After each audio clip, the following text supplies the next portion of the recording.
Welcome back to Verified Fears. I'm your host, and tonight we're exploring 11 disturbing true stories from highway patrol officers across America. These are first-hand accounts from the men and women who patrol our most isolated roads, sharing encounters that defy explanation and discoveries that left them questioning reality itself. From vanishing motorists to impossible pursuits, each story becomes more unsettling than the last. Some cases remain open, others have been sealed by authorities, and a few have left officers permanently changed. So buckle up, because what you're about to hear might make you think twice about your next late-night drive. Let's start with Sergeant Brinley and a case that still haunts her 6 years later. My name is Sergeant Brinley, and I've been patrolling New Mexico's highways for 8 years now. I've seen car wrecks that would turn your stomach, dealt with drug runners, and pulled over more drunk drivers than I can count. But nothing, and I mean nothing, prepared me for what happened on September 15th, 2019. It was a night that changed how I view my job, and honestly, how I view reality itself. I was working the graveyard shift, patrolling a particularly desolate stretch of Interstate 40 that cuts through the high desert between Albuquerque and Amarillo. It's a lonesome piece of road, especially at night. The nearest town is about 40 miles in either direction, and during those late hours, you might go an entire shift without seeing another vehicle. The landscape out there is just endless scrubland and mesas, bathed in moonlight that makes everything look otherworldly. Most officers hate this assignment, but I actually preferred it. The solitude gave me time to think, and the quiet was a welcome break from the chaos of city patrols. It was around 2:30 in the morning when dispatch crackled over my radio. Unit 47, we've got a report of a stranded motorist at mile marker 112. Caller reported seeing a woman standing by a disabled vehicle, waving for help. I acknowledged the call and headed toward the location. Mile marker 112 was in one of the most isolated sections of my patrol route, about 15 miles from the nearest exit. As I drove, I remember thinking it was odd that someone had been able to call it in, since cell service in that area is practically non-existent. The night was clear, with a 3/4 moon providing decent visibility across the desert floor. As I approached mile marker 112, I could see a vehicle ahead with its hazard lights blinking. It was a silver sedan, maybe a Honda Accord, parked on the shoulder with the driver's side door slightly ajar. I pulled up behind it, activated my emergency lights, and radioed my location to dispatch. Unit 47 on scene at mile marker 112, investigating stranded motorist. I approached the vehicle cautiously, as we're trained to do. The engine was running, which immediately struck me as strange. If someone had broken down, why would the engine still be running? The headlights were on, casting long beams into the desert darkness. As I got closer, I could hear the radio playing softly inside the car. I called out, "Hello? State Police? Anyone need assistance?" No response. When I reached the driver's side door, I peered inside and felt my stomach drop. The car was clearly occupied, or had been recently. A woman's purse sat on the passenger seat, its contents partially spilled out. I could see a wallet, makeup, car keys, and a cell phone. The driver's seat was adjusted for someone much shorter than me, and there was a half-finished cup of coffee in the center console that was still warm. The radio was tuned to a local station, playing some late-night talk show. Everything suggested that someone had just stepped out of the vehicle moments before my arrival. I walked around the car, calling out repeatedly and shining my flashlight in all directions. The desert floor around the vehicle showed no signs of struggle, no footprints leading away from the road, nothing to indicate where the driver might have gone. This part of A40 is built on a raised roadbed, with about a 4-foot drop to the desert floor on either side. But even accounting for that, there was nowhere for someone to hide. The terrain is completely flat scrubland with scattered creosote bushes, none large enough to conceal a person.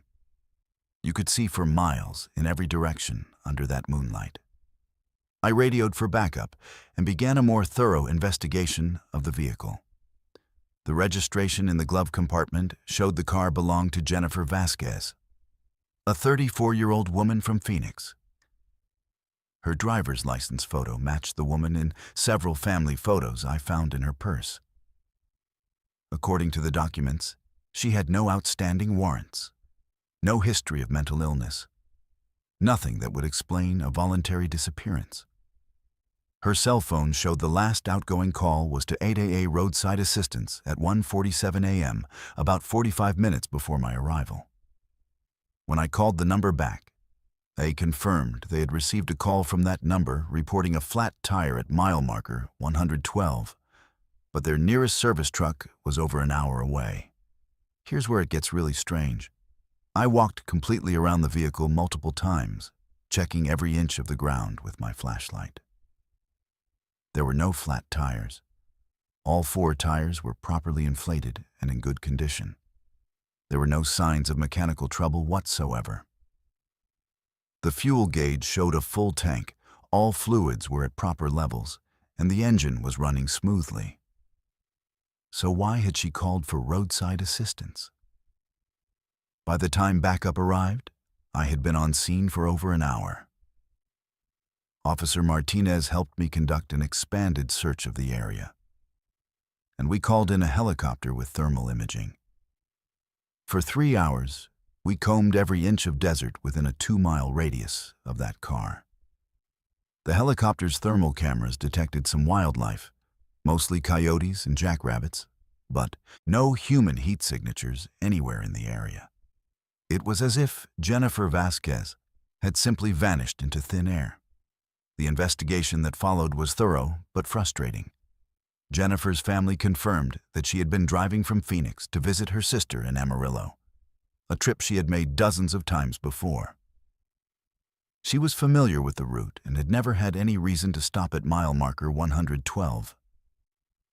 Security cameras at the last gas station she visited, about 60 miles back, showed her filling up at 11:30 p.m. She appeared normal, paid for her gas and a coffee, and left alone.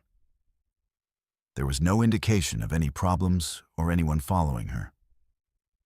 The really unsettling part came when we examined her cell phone records more closely. That call to AAA at 1:47 a.m. lasted exactly 4 minutes and 23 seconds. But when we requested the recording of the call from AAA, they told us something that still gives me chills. The woman on the recording didn't sound distressed or confused. She calmly reported her location, described having a flat tire, and provided her membership number. Her voice was steady, professional even. But here's the thing that keeps me awake at night. The voice analysis showed some irregularities that the technicians couldn't explain. They said it sounded artificially calm, like someone reading from a script or speaking under duress. We investigated every possible angle. Had she been kidnapped? There were no signs of struggle, and why would kidnappers leave her purse and identification behind? Had she suffered some kind of medical emergency and wandered into the desert in a confused state?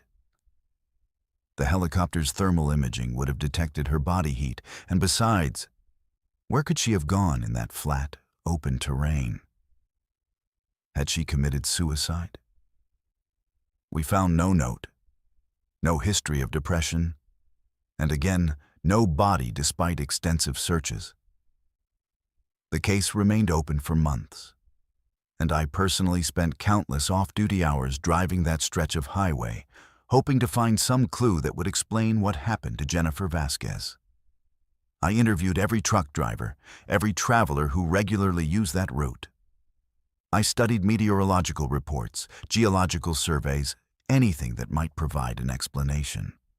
I even consulted with search and rescue experts from other states who had dealt with similar cases. What haunts me most is that I still patrol that same stretch of I-40, and every time I pass mile marker 112, I slow down and scan the desert with my spotlight.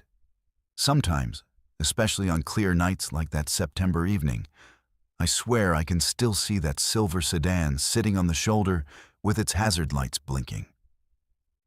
Of course, when I get closer, there's nothing there but empty highway and desert wind. Jennifer Vasquez was officially declared a missing person, and her case remains open to this day. Her family holds out hope that she'll be found alive, but as the months turned into years, that hope has faded. I still check the missing persons database regularly, not just for Jennifer, but for any similar cases. What I've found is disturbing. There are dozens of reports of people vanishing from remote highways under similar circumstances. Cars found running with personal effects inside, no signs of struggle, no trace of the occupants. 6 years later, I still don't have answers, and I don't think I ever will. But I do know this. There are things that happen out there on those lonely stretches of highway that can't be explained by conventional logic. As officers, we're trained to find rational explanations for everything we encounter. But sometimes, there simply aren't any. Jennifer Vasquez disappeared into the New Mexico desert as completely as if she had never existed at all, leaving behind only questions that no amount of investigation has been able to answer. I'm Trooper Ruben, California Highway Patrol, and I've been working these roads for 12 years. In that time, I've pulled over everyone from celebrities trying to outrun paparazzi to cartel smugglers with trunks full of narcotics. I thought I'd seen every type of driver, every possible scenario that could unfold during a traffic stop.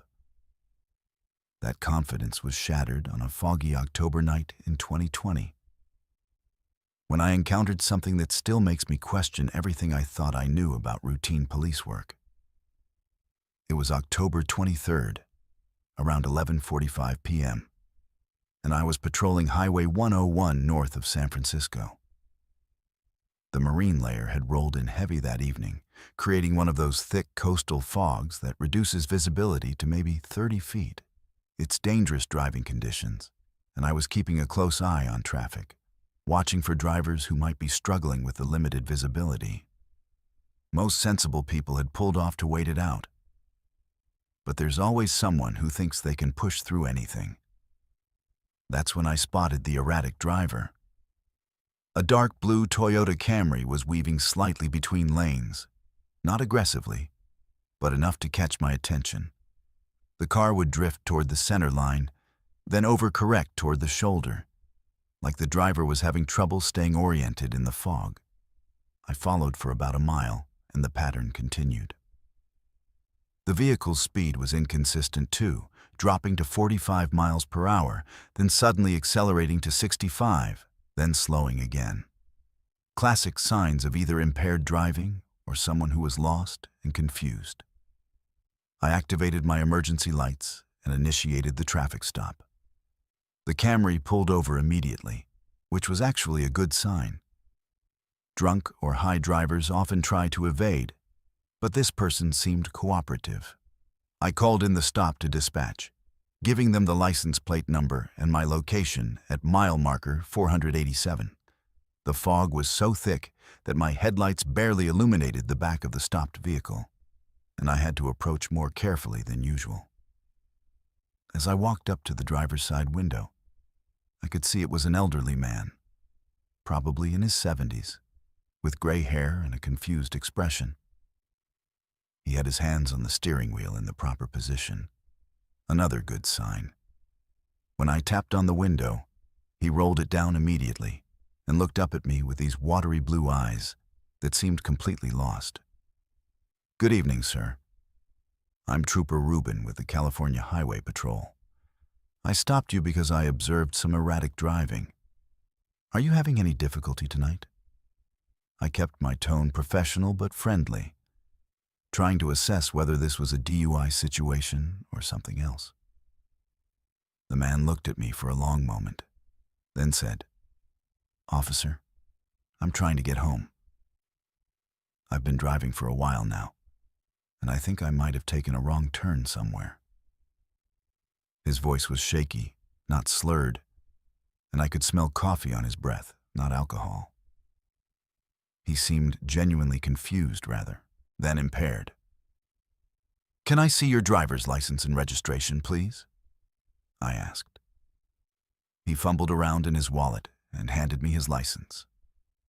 The name was Harold Brennan, age 74, with an address in Bakersfield. I looked at the license, then back at him. "Mr. Brennan, according to your license, you live in Bakersfield. That's about 400 miles south of here. Where exactly are you trying to get to?" He stared at me blankly for a moment, then said, "Home. I'm trying to get home to Bakersfield. I left work a little while ago and got turned around in this fog." Something about his response immediately struck me as odd. It was nearly midnight on a Friday, and this man appeared to be well past retirement age.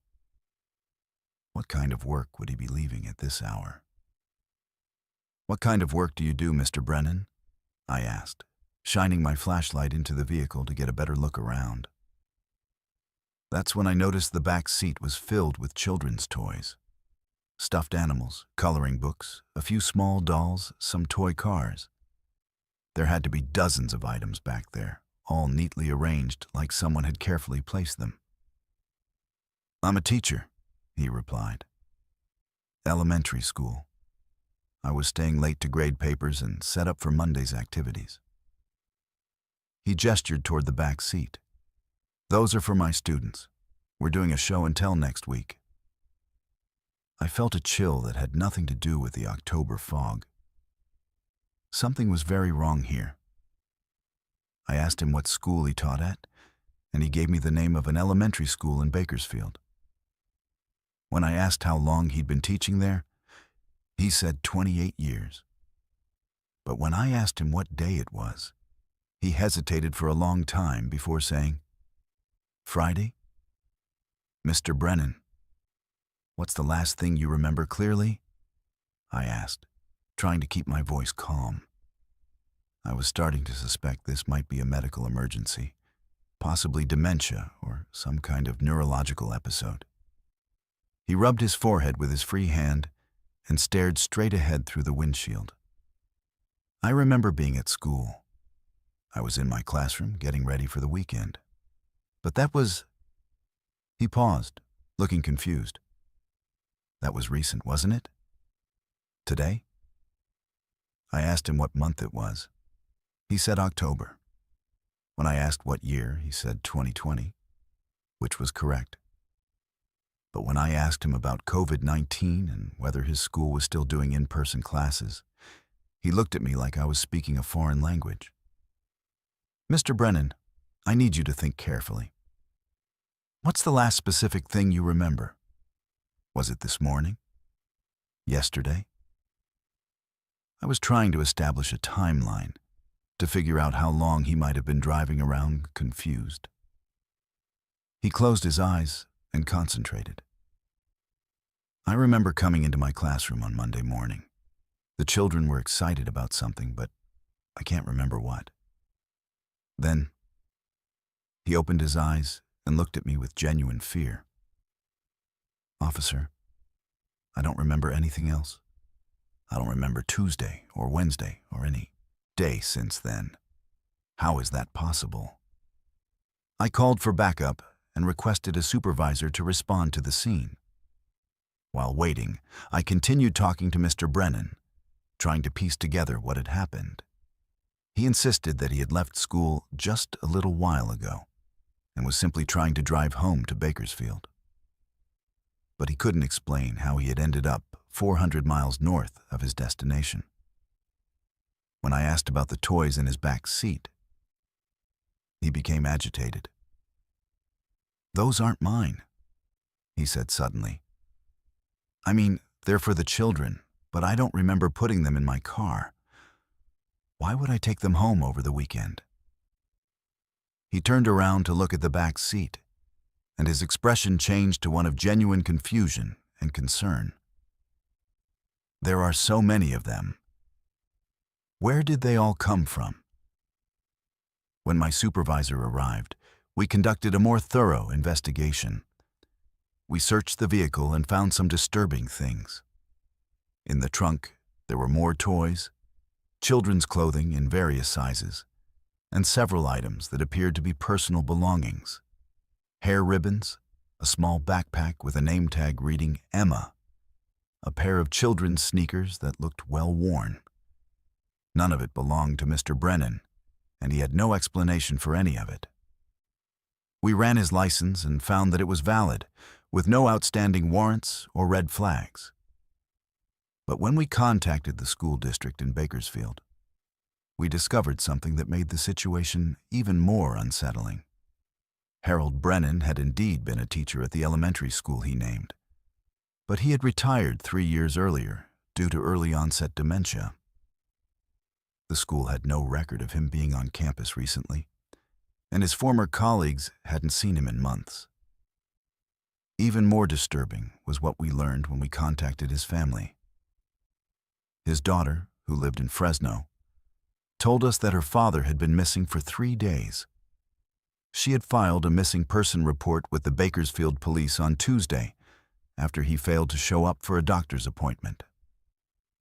She said his dementia had been progressing slowly, but he had never disappeared before, or shown any signs of confusion severe enough to cause him to drive hundreds of miles in the wrong direction. The question that haunted me was, where had Harold Brennan been for those 3 missing days? And where had all those children's items come from? We contacted every school district, daycare center, and children's organization within a 100-mile radius of where I found him, but none reported any missing items. The toys and clothing appeared to be well used, not recently purchased, suggesting they had belonged to actual children. We also discovered that Mr. Brennan's car had over 800 additional miles on the odometer since his daughter had last seen him, far more than could be accounted for by driving from Bakersfield to where I found him. Where had he driven during those 3 days? What had he been doing? Most troubling of all, whose children's belongings were in his car? And how had he acquired them? The medical evaluation that followed confirmed that Harold Brennan was suffering from moderate to severe dementia, which explained his confusion about time and place. But it didn't explain the missing 3 days, the extra mileage, or the unexplained items in his vehicle. The doctors said that while dementia could cause someone to become lost or confused about their surroundings, it was unlikely to cause such a complete memory gap about recent events. Mr. Brennan was returned to his family's care, and the case was closed as a medical emergency with no criminal charges filed. But I've never been able to forget those 3 missing days or those children's belongings. I submitted all the items to evidence, hoping that someday they might be connected to missing person cases or help solve some other mystery. As far as I know, they're still sitting in an evidence locker somewhere, unclaimed and unexplained. This case changed how I approach traffic stops, especially with elderly drivers. Now I always ask more detailed questions about where they've been and where they're going, not just where they think they're supposed to be. Because sometimes the scariest thing isn't what people remember about their journey, but what they can't remember at all. Harold Brennan lost 3 days of his life somewhere on California's highways, and neither he nor anyone else will ever know what happened during that time. The thought that there might be other drivers out there, wandering our roads with no memory of how they got there or what they did along the way, is something that still keeps me alert during every shift. My name is Officer Jolene, and I've been with the Wyoming State Patrol for 6 years. When people think of Wyoming, they usually picture wide open spaces, beautiful landscapes, and peaceful small towns. What they don't realize is that those same vast, empty spaces can hide some of the darkest secrets you'll ever encounter. I learned that lesson the hard way on a cold March night in 2021, during what should have been a routine welfare check at a rest area on Interstate 80. It was March 18th, around 4:15 in the morning, and I was nearing the end of my overnight shift. The temperature had dropped to about 15 degrees, with a bitter wind that cut right through your uniform.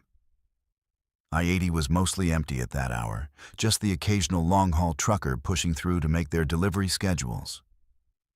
I was looking forward to getting home, warming up with some coffee, and getting a few hours of sleep before my daughter's soccer practice that afternoon. That's when dispatch crackled over my radio with a call that would change everything. Unit 23. We need you to respond to the Blue Creek rest area at mile marker 156. We've got reports of an individual acting strangely, possibly disturbing other travelers. Complainant says the person appears to be digging behind the restroom facilities. I acknowledged the call and headed toward the rest area. Blue Creek was one of those basic highway rest stops you see all over Wyoming. Just a small parking area with restrooms, a few picnic tables, and some informational signs about local wildlife. It's surrounded by sagebrush and rolling hills, completely isolated from any towns or businesses. During daylight hours, it gets a fair amount of traffic from tourists and truckers. But at 4 a.m. in March, it should have been completely deserted.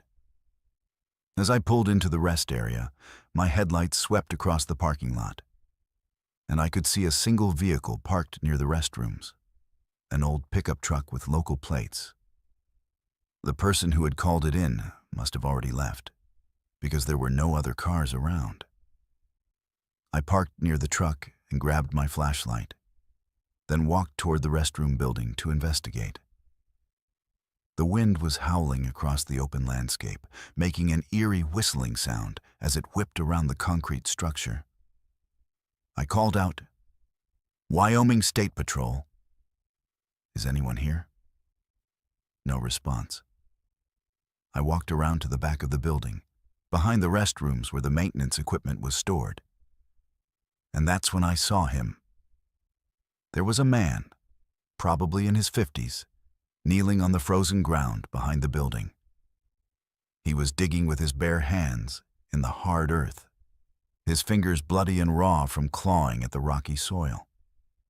He was wearing just a thin jacket and jeans, completely inadequate for the freezing temperature. But he didn't seem to notice the cold at all. His movements were frantic, desperate, like he was racing against time to uncover something buried beneath the surface. "Sir, Wyoming, State Patrol," I called out, approaching cautiously with my hand near my weapon. "I need you to stop what you're doing and turn around slowly." He looked up at me, and I'll never forget his eyes. They were wild, terrified, but also filled with a kind of grim determination. His face was streaked with dirt and what looked like tears. "I have to return it," he said, his voice barely audible over the wind. "I have to put it back where it belongs. I never should have taken it in the first place." "Return what, sir?" "What are you trying to return?" I kept my flashlight trained on him while calling for backup on my radio. Something about his demeanor told me this wasn't just a case of someone having a mental health episode. There was something deeper, something more disturbing going on here. He went back to digging, ignoring my commands to stop. "I found it 3 years ago," he said, his words coming out in rapid, panicked bursts. "Right here, in this same spot. I was traveling through, stopped to use the restroom, and I saw something sticking up out of the ground behind the building. I thought it might be valuable, so I dug it up. I should have left it alone. I should have called the police. But I was curious, and I was stupid, and now? Now what, sir? What did you find? I moved closer, trying to see what he was digging for. In the beam of my flashlight, I could see that he had already made a significant hole in the frozen ground, maybe 2 feet across and about 18 inches deep. His hands were leaving bloody smears on the dirt and rocks as he continued clawing at the earth. Bones, he whispered. Small bones. A child's bones. And this. He reached into his jacket pocket and pulled out what looked like a small, tarnished piece of jewelry. Even in the dim light, I could see it was a bracelet. The kind a young girl might wear, with small charms hanging from it. My blood went cold. I immediately radioed for additional backup and requested that they contact the county coroner and crime scene investigators. Sir, I need you to stop digging right now and step away from that area. This is potentially a crime scene. But he wouldn't stop. If anything, he became more frantic. You don't understand, he said, his voice rising to almost a shout. I've had this for 3 years, and every night, every single night, she comes to me in my dreams. She's looking for it. She knows I took it, and she won't rest until I return it. She shows me what happened to her over and over again. I can't take it anymore. Who comes to you? What does she show you? I was trying to keep him talking while waiting for backup, but his words were sending chills down my spine that had nothing to do with the Wyoming wind. He looked up at me again, and I could see that he was crying. A little girl, maybe 7 or 8 years old. She had blonde hair and was wearing a blue dress. In the dreams, she shows me how she died, how someone hurt her and buried her here. She shows me her parents looking for her, calling her name, never knowing what happened. And she shows me that bracelet, tells me it was a gift from her grandmother, and that it belongs with her. Backup arrived just as he started digging even more frantically. It took 3 of us to pull him away from the hole, and even then, he kept reaching toward it, begging us to let him finish what he had started. We secured him in the back of a patrol car while crime scene investigators took over the scene. What they found in that hole behind the Blue Creek rest area confirmed my worst fears. About 3 feet down, they uncovered the skeletal remains of a small child, along with fragments of clothing and other personal items. The coroner estimated that the bones had been buried there for at least 5 years, possibly longer. The victim was indeed a young girl, approximately 7 to 9 years old based on the bone development. The man we had arrested was named Robert Hendricks, a truck driver from Colorado who had no prior criminal record. His story checked out. 3 years earlier, he had been passing through Wyoming on a delivery run and had stopped at the Blue Creek rest area. According to his statement, he had noticed something glinting in the dirt behind the restroom building and had dug it up out of curiosity. When he found the bracelet, he had pocketed it without thinking much about it. But according to Hendricks, that's when the nightmares started. Every night for 3 years, he claimed to have been visited by the spirit of a young girl who showed him disturbing images of her death and begged for the return of her bracelet. The dreams had become so vivid and terrifying that he had finally driven back to Wyoming, determined to return the jewelry to its original location. The investigation that followed was extensive. The remains were identified through dental records as belonging to Sarah Martinez, an 8-year-old girl who had disappeared from a campground about 40 miles away in July of 2016. Her family had been traveling cross-country when she vanished from their campsite one night. Despite massive search efforts involving hundreds of volunteers and multiple law enforcement agencies, no trace of her had ever been found until that night at the rest area. The bracelet that Hendricks had taken was indeed identified by Sarah's family as belonging to their daughter. It had been a gift from her maternal grandmother, just as Hendricks had described in his dreams. The family confirmed that Sarah had been wearing it on the night she disappeared, and it was one of the details they had provided to investigators, but had never been released to the public.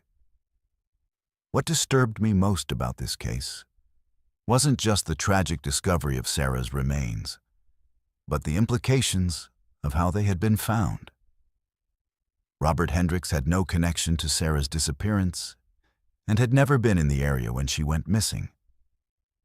Yet somehow, his disturbing dreams had led him back to the exact spot where her body was buried, driven by what he claimed were supernatural encounters with the victim herself.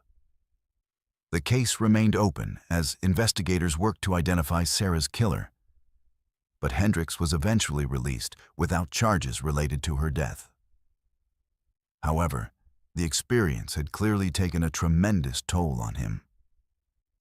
During his interviews, he appeared to be a broken man, haunted by 3 years of nightmares and the guilt of having taken something that didn't belong to him. For me, this case marked a turning point in my career. I requested a transfer to day shifts and have avoided working at isolated locations whenever possible. The idea that there might be other victims buried in remote locations waiting to be discovered is something that weighs heavily on my mind. Even more unsettling is the possibility that sometimes the dead might find ways to communicate with the living, to seek justice, or simply to reclaim what was taken from them. I still drive past the Blue Creek Rest area occasionally during my patrols, but I never stop there anymore. The state installed additional lighting and increased security after Sarah's body was found, but the place still feels wrong to me somehow. Sometimes, especially on cold, windy nights like the one when we found her, I swear I can see a small figure standing near the restroom building, as if she's still waiting for something. Of course, when I look more closely, there's never anyone there. But the feeling lingers long after I've driven away. Sarah Martinez was finally laid to rest with her family, and her bracelet was returned to her parents as part of her burial. But her killer was never found, and the question of how Robert Hendricks knew exactly where to dig for her remains is something that investigators have never been able to explain satisfactorily. Some cases leave you with more questions than answers, and this was definitely one of them. My name is Trooper David Park, and I've been patrolling Nevada's highways for 15 years. In that time, I've responded to everything from multi-car pileups to high-speed chases across some of the most desolate terrain in America. Nevada's Highway 50, known as the loneliest road in America, has been my beat for the last 8 years, and I thought I'd seen every type of emergency that stretch of asphalt could throw at me. That changed on July 14th, 2018, when I responded to what should have been a routine vehicle accident, but turned into something that still haunts my dreams and led to me requesting psychological evaluation. It was just past midnight on a clear summer night, the kind where you can see every star in the sky thanks to the complete absence of light pollution out there in central Nevada. The temperature was still in the 80s despite the late hour, and I was patrolling the section of Route 50 between Austin and Eureka, about as isolated as you can get in the continental United States. Out there, you might go hours without seeing another vehicle, and cell phone coverage is non-existent for miles at a stretch. I was about 40 miles east of Austin when my radio crackled to life. Unit 12, we need you to respond to a vehicle accident with injuries at mile marker 78. We received a 911 call reporting a rollover accident with multiple victims trapped inside. I acknowledged the call and immediately activated my emergency lights, pushing my patrol car as fast as safely possible across that dark highway. Mile marker 78 was in one of the most remote sections of my patrol area. where the road cuts through a series of low hills covered in sagebrush and stunted juniper trees. As I raced toward the scene, I called for backup and requested that an ambulance be dispatched from Eureka, knowing it would take at least 45 minutes for medical help to arrive. In situations like this, every minute counts, and I prepared myself mentally for what I might find. When I arrived at mile marker 78, my headlights immediately illuminated the accident scene. A dark SUV had rolled multiple times and come to rest on its roof about 50 feet from the highway, down in a shallow ravine. The vehicle was severely damaged, with all the windows blown out and the roof crushed down significantly. In the beam of my spotlight, I could see what appeared to be at least 3 people still inside the overturned vehicle. I grabbed my emergency kit and first aid supplies, then made my way down the embankment to the crashed SUV. As I approached the vehicle, I could hear moaning and crying from inside, confirming that there were survivors who needed immediate assistance. "Nevada State Patrol," I called out. "Help is on the way. Can anyone hear me?" A weak voice responded from inside the vehicle. "Please help us. We're trapped. My wife is hurt badly, and I think my daughter might be unconscious."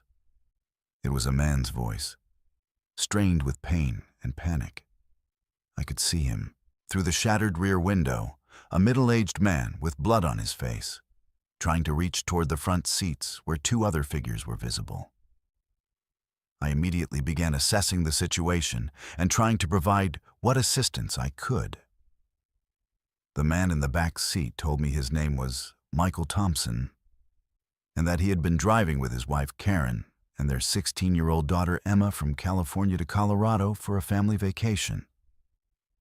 He said they had swerved to avoid an animal in the road and lost control of the vehicle. Working by flashlight, I could see that Karen Thompson appeared to be unconscious in the front passenger seat, with what looked like serious head injuries. Their daughter Emma was slumped over the steering wheel, which confused me since Michael had said he was driving. When I asked about this discrepancy, Michael became agitated and insisted that Emma had been in the back seat with him, that his wife had been driving. The more I tried to assess their injuries and provide first aid, the more disturbing details I began to notice. The family's clothing looked wrong somehow, not like typical vacation attire, but more formal, like they had been dressed for a special occasion. Karen was wearing what appeared to be a blue dress that seemed oddly familiar, though I couldn't place why. Emma was wearing a white dress with small flowers on it, and Michael was in a suit and tie. Even more unsettling was the condition of their injuries. While there was blood visible and all 3 family members were clearly in distress, the nature of their wounds didn't match what I would expect from a fresh rollover accident. The blood looked darker, more congealed than it should have been, and there was a strange odor coming from the vehicle that I couldn't identify, but that made my stomach turn. As I worked to keep the family stable while waiting for backup and medical assistance, I tried to get more information about what had happened. Michael's story kept changing in small but significant ways. First, he said they had been driving east toward Colorado. Then he mentioned they were heading west back to California. He couldn't remember what time the accident had occurred or even what day it was. When I asked Karen and Emma direct questions, their responses were even more confusing. Karen would drift in and out of consciousness, and when she spoke, she would ask about people I had never heard of, mentioning names that didn't match the family members Michael had identified. Emma seemed to be in shock, repeating the same phrases over and over again. "We were supposed to be there by now. They're waiting for us. We can't be late." The backup I had requested finally arrived about 30 minutes after I reached the scene. Officer Martinez brought additional medical supplies and helped me continue treating the family while we waited for the ambulance. But when he arrived, something strange happened. as he approached the overturned vehicle with his flashlight. He stopped suddenly and looked at me with complete confusion. "Park, what are you doing?" he asked. "There's nobody in that vehicle?" I looked at him like he had lost his mind. "What are you talking about?" "There are 3 people trapped inside. The Thompson family. I've been treating them for the last half hour." I gestured toward the SUV, but when I looked back at it, my blood went cold. The vehicle was empty. Completely empty. No sign of Michael, Karen, or Emma Thompson. No blood. No personal belongings. Nothing to indicate that anyone had been inside at all. I stood there in shock, staring at the empty wreckage, unable to process what I was seeing. Martinez walked around the entire vehicle, shining his flashlight into every corner of the interior. "There's nobody here, Park. This vehicle has been empty for a while. Look at the condition of the metal and glass. This accident didn't happen tonight. This looks like it's been here for days, maybe longer." He was right. In the better lighting provided by both our flashlights, I could see that the vehicle showed signs of weathering that wouldn't be present in a fresh accident. There was rust around the broken edges of the metal, and debris had already started to accumulate inside the vehicle. The license plate was partially obscured by dirt and sand that would have taken time to accumulate. We called for additional backup and crime scene investigators, and I submitted a detailed report of what I had experienced. The investigation that followed revealed disturbing facts about the accident scene. The SUV had Nevada plates registered to a family named Thompson. But when investigators tracked down the registration, they discovered that Michael, Karen, and Emma Thompson had been killed in a rollover accident at that exact location 4 days earlier. The family had been traveling from California to Colorado for a wedding when they lost control of their vehicle and crashed. All 3 had been pronounced dead at the scene by the medical examiner.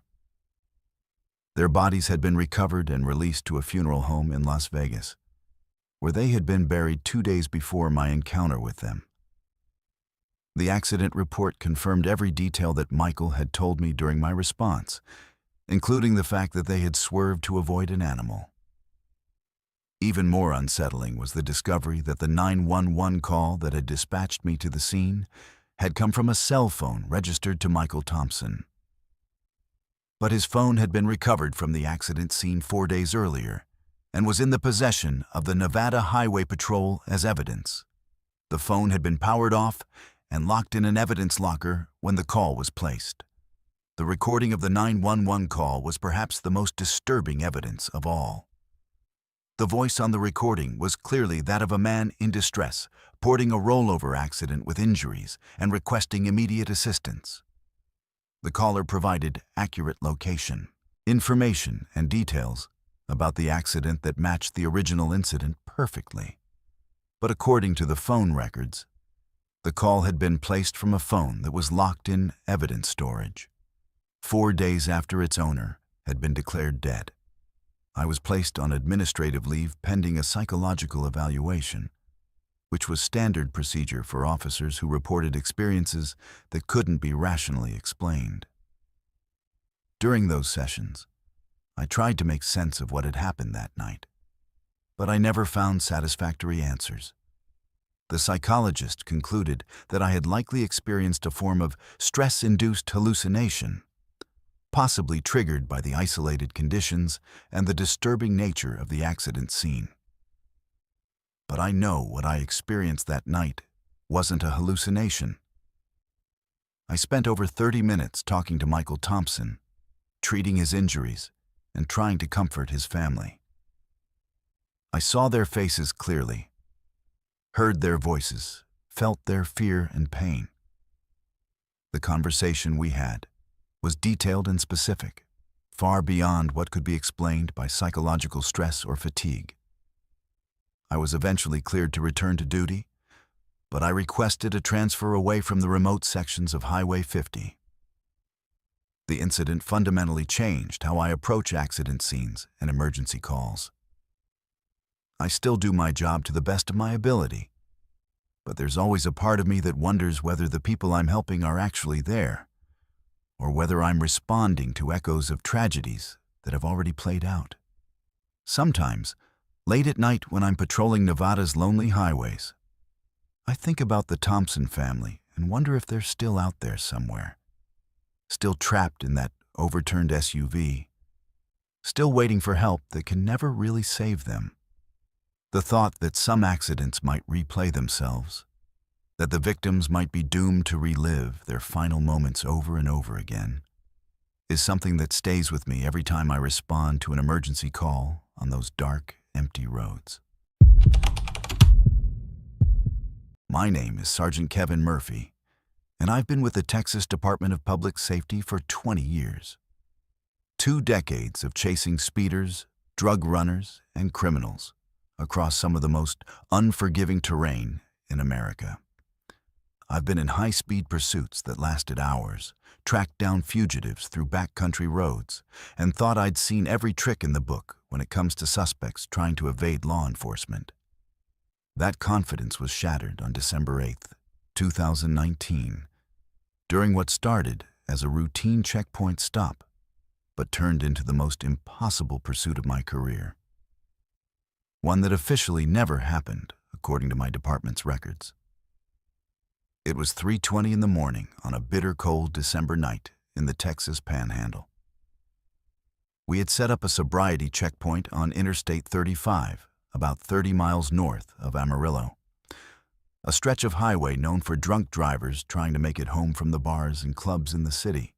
The temperature had dropped to about 18 degrees, with a fierce north wind that made it feel even colder. My partner, Officer Jenkins, and I were working the checkpoint along with 2 other units, stopping vehicles and checking for impaired drivers. Traffic was light at that hour, mostly long-haul truckers and the occasional late-night traveler. We had been out there for about 2 hours and had made 3 DUI arrests when I saw headlights approaching from the south. The vehicle was moving fast, probably 15 to 20 miles over the speed limit, which immediately caught my attention. As it got closer, I could see it was a dark sedan, maybe a Dodge Charger, with heavily tinted windows. I stepped into the roadway with my flashlight and signaled for the vehicle to slow down and move into the checkpoint lane. Instead of complying, the driver suddenly accelerated and blew right past our position, barely missing me as I dove out of the way. "We've got a runner," I shouted into my radio as I sprinted back to my patrol car. Jenkins was already behind the wheel with the engine running. We took off in pursuit, activating our emergency lights and siren as we accelerated to catch up with the fleeing vehicle. I radioed dispatch to report the pursuit and requested additional units to assist with containment. Unit 47 in pursuit of a dark sedan, possibly a Dodge Charger, northbound on I-35 at mile marker 312. Vehicle fled a sobriety checkpoint at high speed. The suspect vehicle had about a quarter-mile head start, but we were gaining on them rapidly. Our patrol car was equipped with a high-performance engine specifically designed for pursuits, and I could see the gap closing as we pushed past 90 miles per hour. The highway ahead was straight and flat, typical for that part of Texas, with excellent visibility despite the late hour. What happened next defied everything I thought I knew about vehicle pursuits. As we closed to within about 200 yards of the suspect vehicle, I had a clear view of it in our headlights. It was definitely a dark-colored Dodge Charger, and I could make out the license plate number well enough to call it in to dispatch. The vehicle was maintaining a steady speed of around 95 miles per hour. Fast, but not the reckless speeds you sometimes see in desperate flight attempts. I was in the passenger seat, coordinating with dispatch and preparing to deploy spike strips further ahead, when Jenkins suddenly pointed straight ahead and said something that still gives me chills. "Kevin, look at that car." Look at it closely. I focused on the vehicle we were pursuing, and that's when I noticed something that made no sense. Despite traveling at nearly 100 miles per hour, the Charger wasn't creating any of the visual disturbances you would normally see from a moving vehicle at that speed. There was no dust or debris being kicked up from the road's surface, no heat distortion from the exhaust, and most strangely, no red glow from brake lights, even though the vehicle was clearly maintaining a controlled speed. "That's impossible," I muttered. But I couldn't deny what I was seeing. The vehicle appeared to be gliding over the road's surface rather than making contact with it.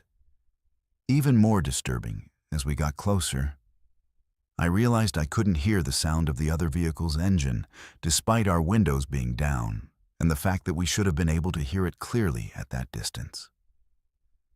We continued the pursuit for what felt like an eternity, but was probably only about 10 minutes. The suspect vehicle maintained its position ahead of us, never gaining significant distance, but never allowing us to close the final gap either. It was as if it was pacing us, staying just far enough ahead to remain out of reach, but close enough that we felt like we were making progress. I called for backup units to set up roadblocks at the next several exits. But as I was coordinating on the radio, Jenkins grabbed my arm with a grip that was almost painful. "Kevin, we have a problem. A big problem." I looked ahead and saw what he meant. We were approaching a straight stretch of highway that extended for at least 5 miles ahead of us, completely flat with no curves, hills, or obstructions of any kind. The road was illuminated by our headlights and the occasional street lamp, providing clear visibility from our position all the way to the horizon. But the vehicle we had been pursuing was gone. Not just out of sight, but completely vanished. There were no off-ramps, no side roads, no buildings or structures where a vehicle could hide. The highway ahead was empty in both directions, and there was nowhere for a car traveling at 95 miles per hour to go. It had simply disappeared into thin air on a straight, flat stretch of road where concealment was impossible. Jenkins slammed on the brakes, and we came to a stop in the middle of the highway. We sat there in stunned silence for several moments, trying to process what had just happened. I grabbed the radio and called dispatch. "Unit 47, we've lost visual contact with the suspect vehicle, requesting helicopter support for an area search." But when dispatch responded, they told us something that made the situation even more confusing. "Unit 47, we show no active pursuit in your area." "What suspect vehicle are you referring to?" I repeated my request and provided details about the vehicle that had fled our checkpoint. But dispatch insisted they had no record of any pursuit being initiated. According to their logs, we had been stationary at the checkpoint location for the entire shift, with no reports of any vehicles fleeing or any pursuits being authorized.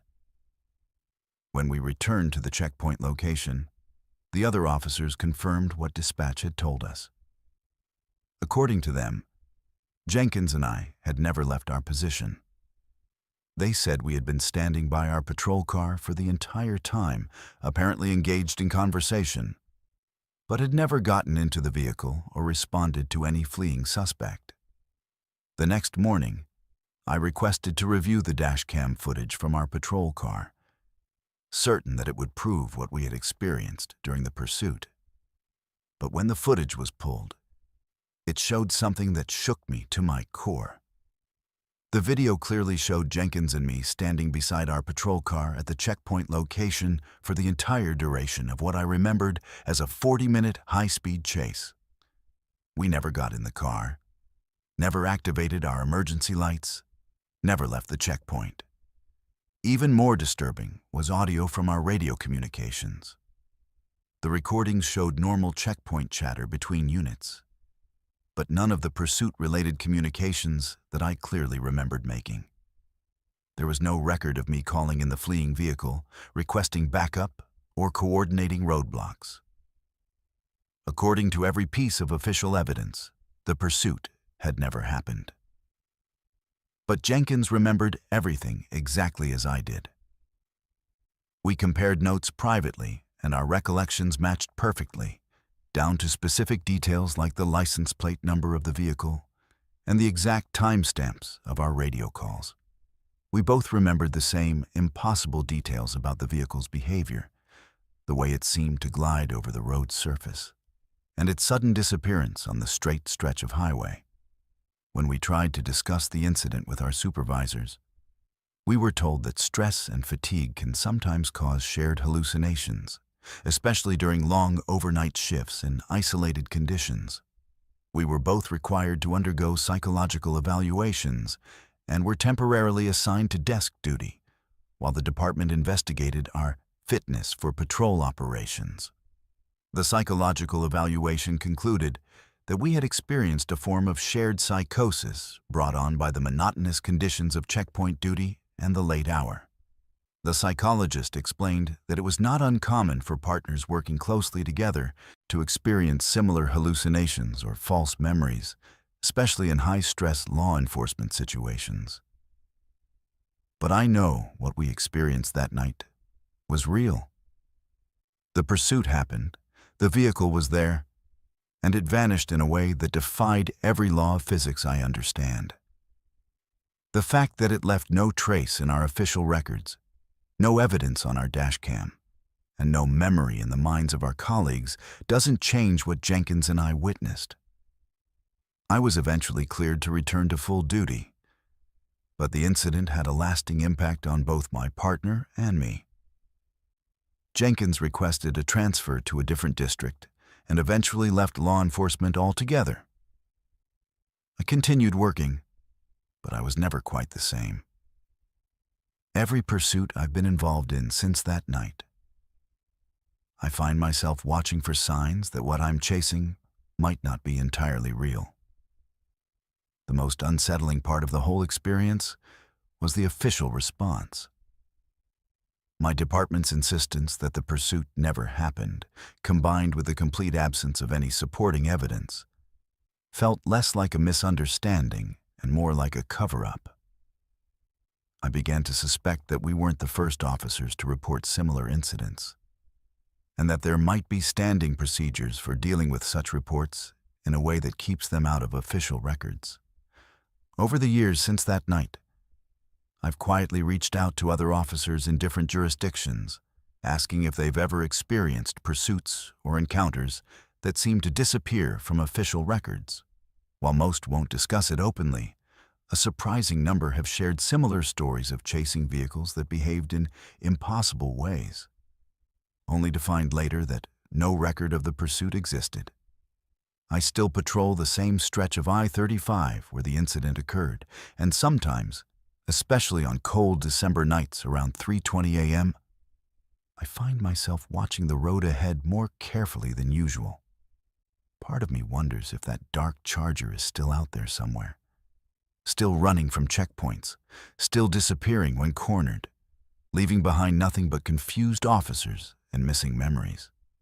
The thought that there might be things traveling our highways that exist just outside the boundaries of what we consider possible is something that changes how you view every vehicle you encounter in the dark. My name is Trooper Molina, and I've been patrolling Montana's highways for 9 years. Montana has some of the most beautiful and isolated roads in the country. But that isolation can also make it one of the most dangerous places to break down or find yourself in trouble. We take pride in helping stranded motorists, whether it's a flat tire, mechanical problems, or just someone who's lost their way. It's part of the job that I've always enjoyed, the human side of law enforcement that reminds you why you became a trooper in the first place. That feeling changed forever on August 23rd, 2020, when what seemed like a routine assistance call revealed something so disturbing that I requested an immediate transfer to a different district and rarely work alone anymore.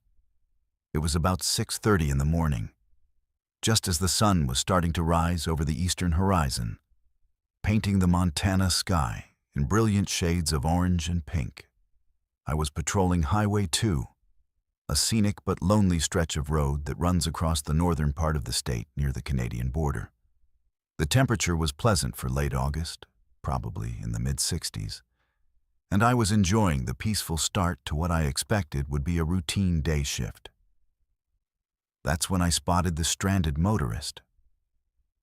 About half a mile ahead, I could see a small blue sedan pulled over on the shoulder with its hood up. As I got closer, I noticed there was already someone there helping. A tall man in a baseball cap and work clothes was leaning over the engine compartment, apparently trying to diagnose the problem. It's not uncommon for Good Samaritans to stop and help stranded drivers in Montana, especially on the more remote stretches where it might be hours before help arrives. I pulled over behind the vehicles and activated my emergency flashers, then approached to offer additional assistance. The stranded driver was a young woman, probably in her early 20s, with short brown hair and a worried expression. She appeared to be a college student, based on the university decal on her rear window and the textbooks visible in the back seat. "Good morning. I'm Trooper Molina with the Montana Highway Patrol," I said as I approached. "Is everything okay here?" The young woman turned to me with obvious relief. "Oh, thank goodness. My car just died on me about 20 minutes ago. This gentleman stopped to help, but we can't figure out what's wrong." She gestured toward the man who was still bent over the engine, his face hidden under the bill of his cap.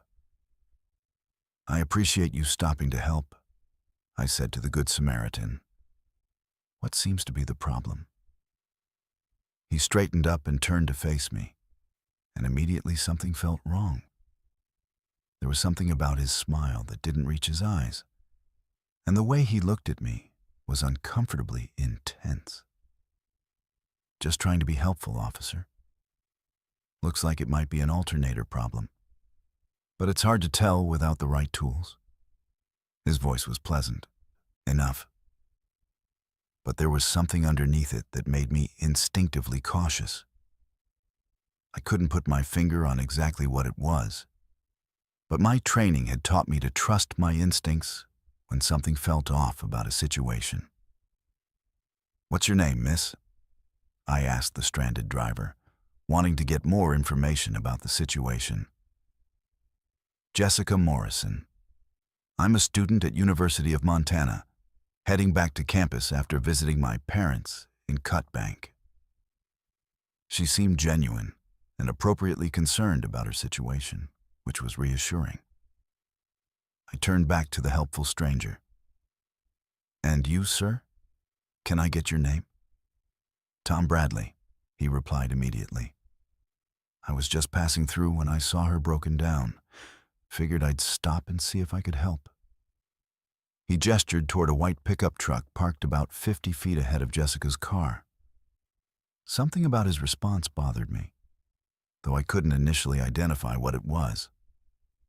I asked Jessica to pop the trunk so I could retrieve some basic tools from my patrol car, and as I walked back to get them, I noticed something that made my blood run cold. Tom Bradley's pickup truck had Montana plates, but what caught my attention were the items visible in the truck bed.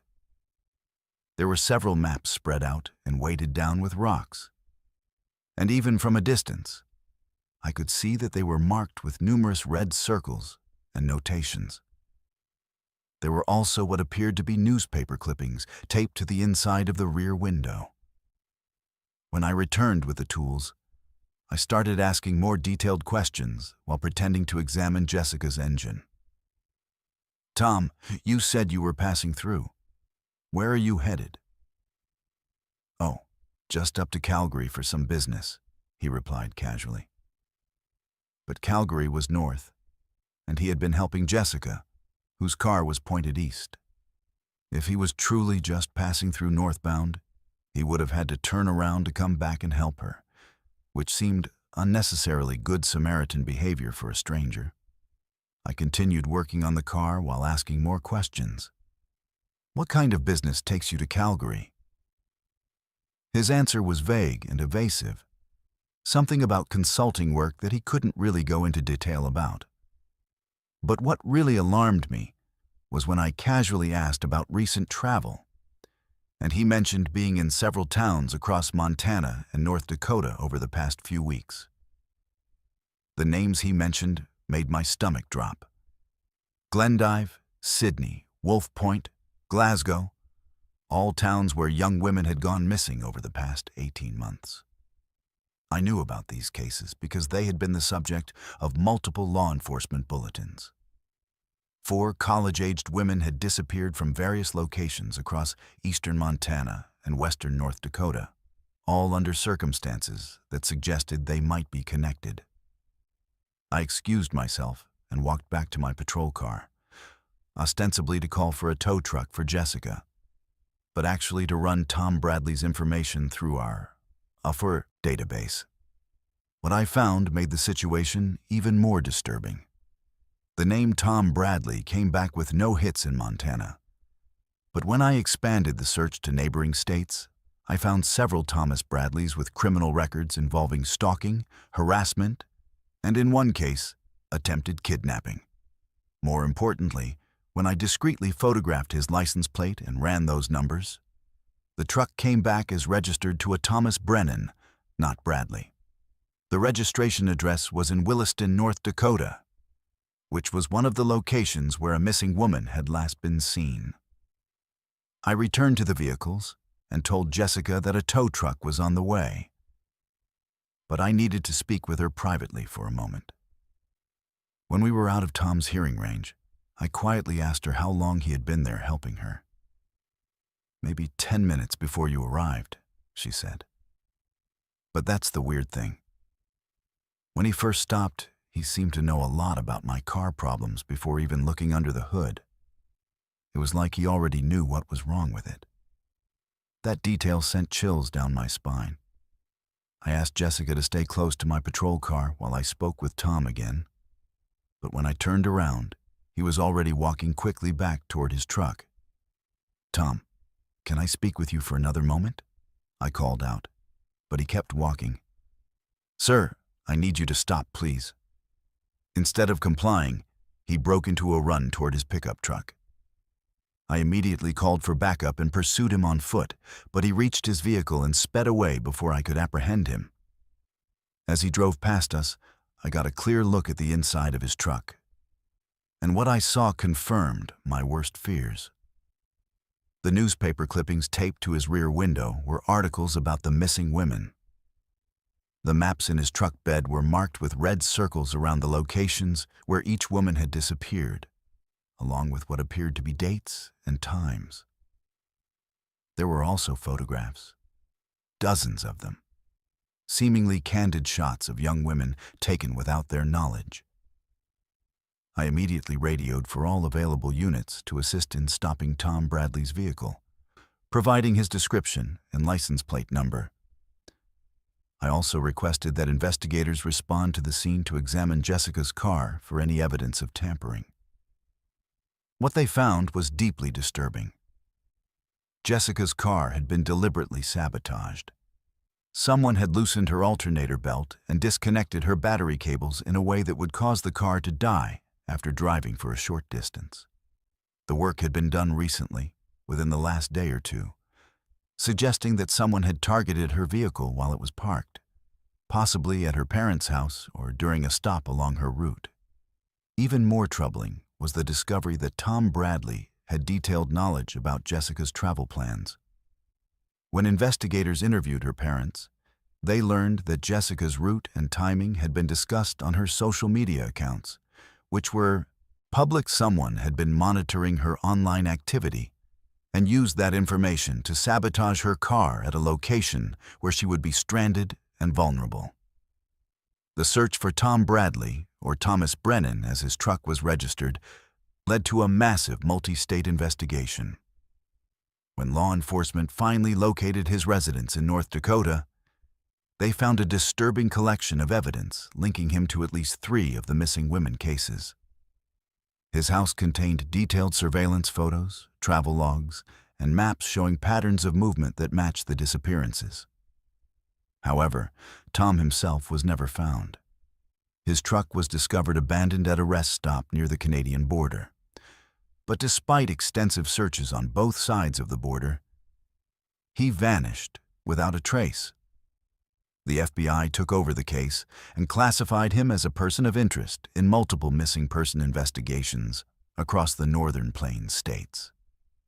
Jessica Morrison was incredibly lucky. If I hadn't arrived when I did, she almost certainly would have become another victim. The investigation revealed that Tom's method of operation involved identifying potential victims through social media, sabotaging their vehicles in remote locations, then appearing as a helpful Good Samaritan when they broke down. He had likely been perfecting this technique for years. This case fundamentally changed how I approach roadside assistance calls. Now I always run background checks on any civilians present at the scene, and I trust my instincts when something feels wrong about a situation. The idea that predators might use our natural inclination to help stranded motorists as a hunting ground was something that had never occurred to me before this incident. I was eventually transferred to a different district at my own request, partly to get away from the stretch of highway where this happened, but mostly because I could never shake the feeling that Tom Bradley might return to the area. The fact that he was never captured means he could still be out there somewhere, still targeting young women, still pretending to be a helpful stranger. Sometimes I wonder how many other officers have encountered similar situations without recognizing the danger. How many potential victims might have been saved if we were more aware of this type of predatory behavior. The case remains open, and I still check the bulletins regularly, hoping that someday Tom Bradley will be caught and the families of his victims will get the answers they deserve. My name is Deputy Kaysan, and I've been with the Nevada County Sheriff's Department for 11 years. For most of that time, I worked the overnight shift patrolling some of the most remote and desolate areas in the state. Nevada has a reputation for strange occurrences and unexplained phenomena. But I always prided myself on being a rational, by-the-books officer who could find logical explanations for even the most unusual situations. That confidence was completely shattered on May 17, 2021, when I responded to what should have been a routine investigation of suspicious lights and sounds, but instead discovered something so inexplicable that it led me to refuse all overnight assignments and eventually file for early retirement. It was 2:45 in the morning on a clear, moonless night in central Nevada. I was patrolling State Route 375, which locals call the extraterrestrial highway due to its proximity to Area 51 and the numerous UFO sightings reported in the area over the years. Most of us in law enforcement treat those reports with healthy skepticism. But the nickname has stuck, and it certainly adds to the eerie atmosphere when you're driving those empty roads in the middle of the night. I had been on duty since 10 p.m. and was about halfway through my shift when dispatch called with an unusual report. Unit 15. We've received multiple calls about strange lights and sounds on Route 375, approximately 10 miles north of the Alamo Junction. Callers report seeing unusual illumination and hearing mechanical noises that don't match typical aircraft or vehicle sounds. Can you respond and investigate? I acknowledged the call and headed toward the reported location. Route 375 in that area is about as isolated as you can get in America, cutting through flat desert terrain with nothing but sagebrush and distant mountains visible in any direction. During daylight hours, you might see a few tourists or UFO enthusiasts. But at nearly 3 a.m., the road is typically completely deserted. As I drove north from Alamo, I kept scanning the horizon for any signs of unusual lights or activity. The desert night was perfectly clear, with excellent visibility under the starlight. but I saw nothing out of the ordinary for the first several miles. I was beginning to think the reports might have been false alarms or misidentified aircraft when I crested a small rise and saw something that made me immediately pull over and call for backup. Spread out across both lanes of the highway ahead of me was a line of abandoned vehicles that stretched as far as I could see in my headlights.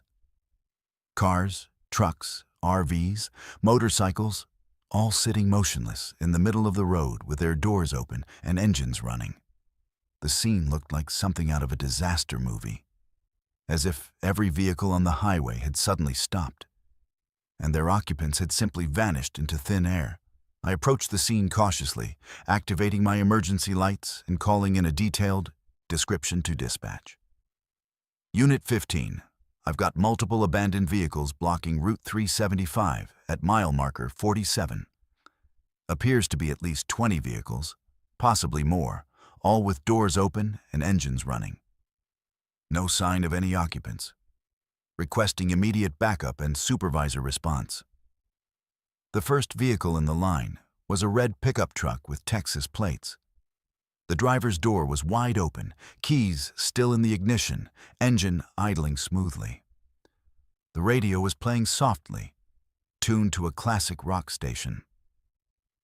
On the passenger seat was a half-eaten sandwich and an open bottle of water that was still cold to the touch.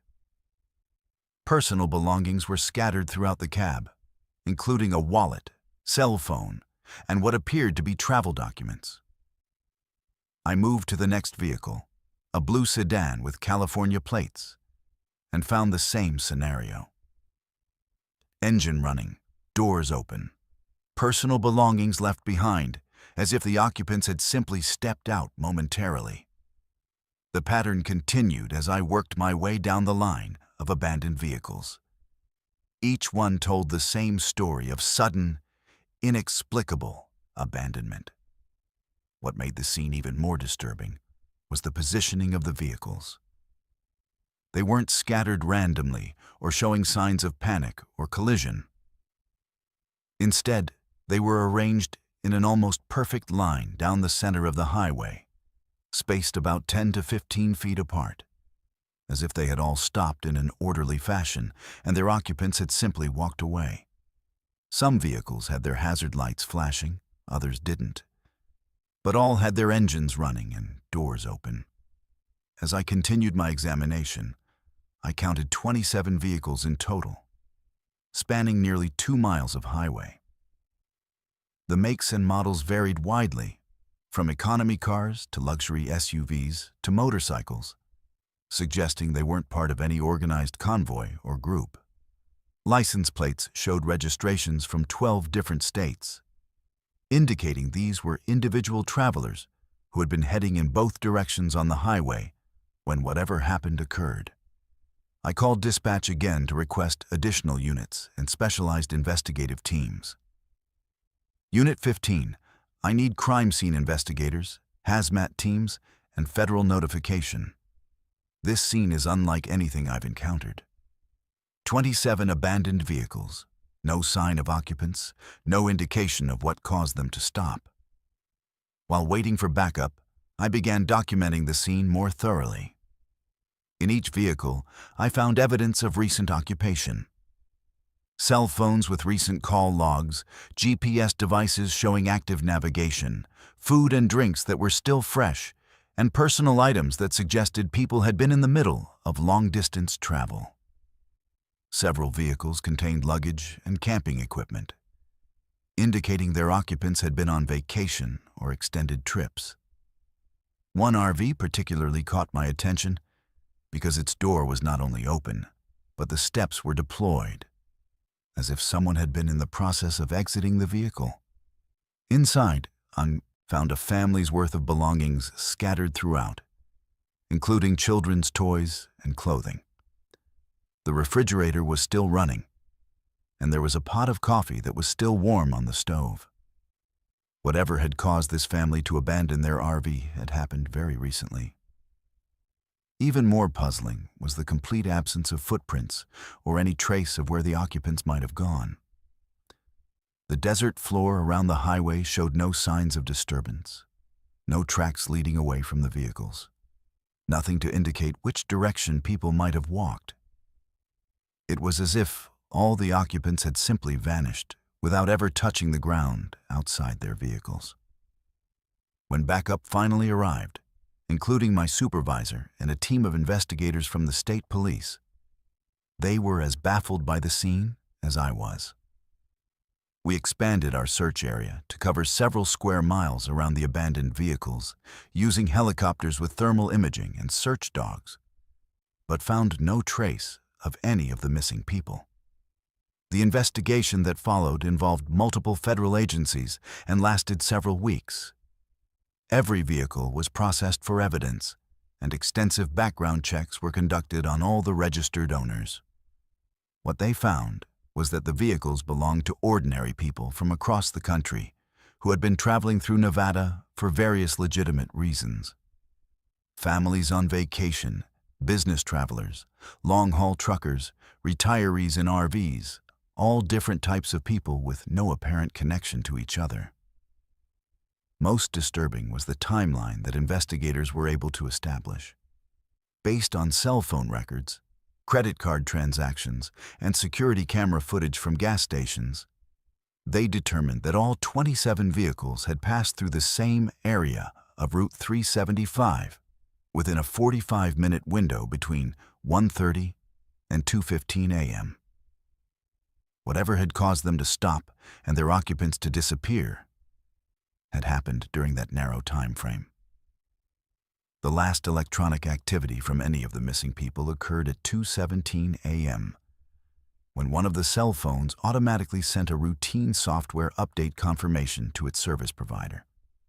After that time, all electronic communication from the 27 missing individuals ceased completely. No phone calls, no text messages, no credit card transactions, no social media activity. It was as if all of them had simultaneously stopped existing. Federal agencies took over the investigation and classified most of the details.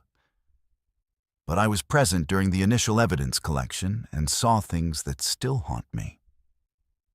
In several of the vehicles, investigators found what appeared to be trace amounts of an unknown substance that couldn't be identified by any laboratory analysis. The substance was described as having properties that didn't match any known material, and samples were sent to specialized facilities for further study. Even more unsettling were the electronic anomalies found in the vehicles. Every GPS device, cell phone, and electronic system showed signs of interference that occurred at exactly 2:17 a.m. The interference pattern was unlike anything caused by known sources like solar flares or electromagnetic pulses, and electronics experts couldn't explain what could have caused such widespread simultaneous disruption. I was placed on administrative leave during the investigation and underwent extensive debriefing by federal agents who seemed more interested in what I might have seen or heard than in getting my account of what I had found. They repeatedly asked about any unusual lights, sounds, or aircraft in the area. Questions that made me think they suspected this incident might be connected to the military installations in the region. The case was eventually closed with no explanation provided to local law enforcement or the families of the missing people. The vehicles were returned to their owners' families, but the 27 individuals who had been driving them were never found. They were officially classified as missing persons, but the investigation was terminated and the case files were sealed. The experience fundamentally changed my perspective on law enforcement and what we might encounter in the field. I requested transfer to day shifts and avoided working in remote areas whenever possible. The idea that 27 people could simply vanish simultaneously from a stretch of highway, leaving no trace and no explanation, challenged everything I thought I knew about reality.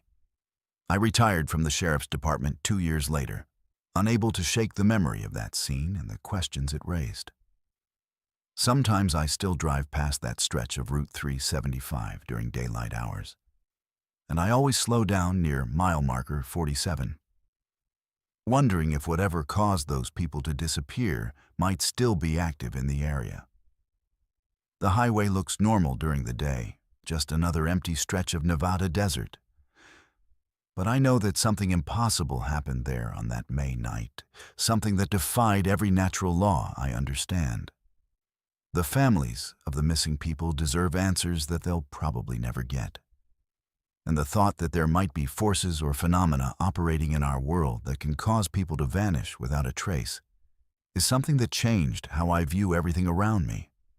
Some mysteries are too big and too strange for local law enforcement to handle. And sometimes, the only thing you can do is file your report and try to forget what you've seen. My name is Trooper Azariah, and I've been with the Colorado State Patrol for 7 years. Colorado's mountain highways present unique challenges, especially during winter months when blizzards can create whiteout conditions and turn routine drives into life-threatening ordeals. I've responded to countless weather-related accidents, from minor fender benders to multi-vehicle pileups that required hours of rescue operations. I thought I had seen every type of winter emergency scenario possible until January 15th, 2020, when I responded to what appeared to be a standard multi-vehicle accident during a severe snowstorm, but discovered something that defied logical explanation and left me with severe anxiety about mountain driving that persists to this day. It was about 9:30 p.m. during one of the worst blizzards I had ever worked in.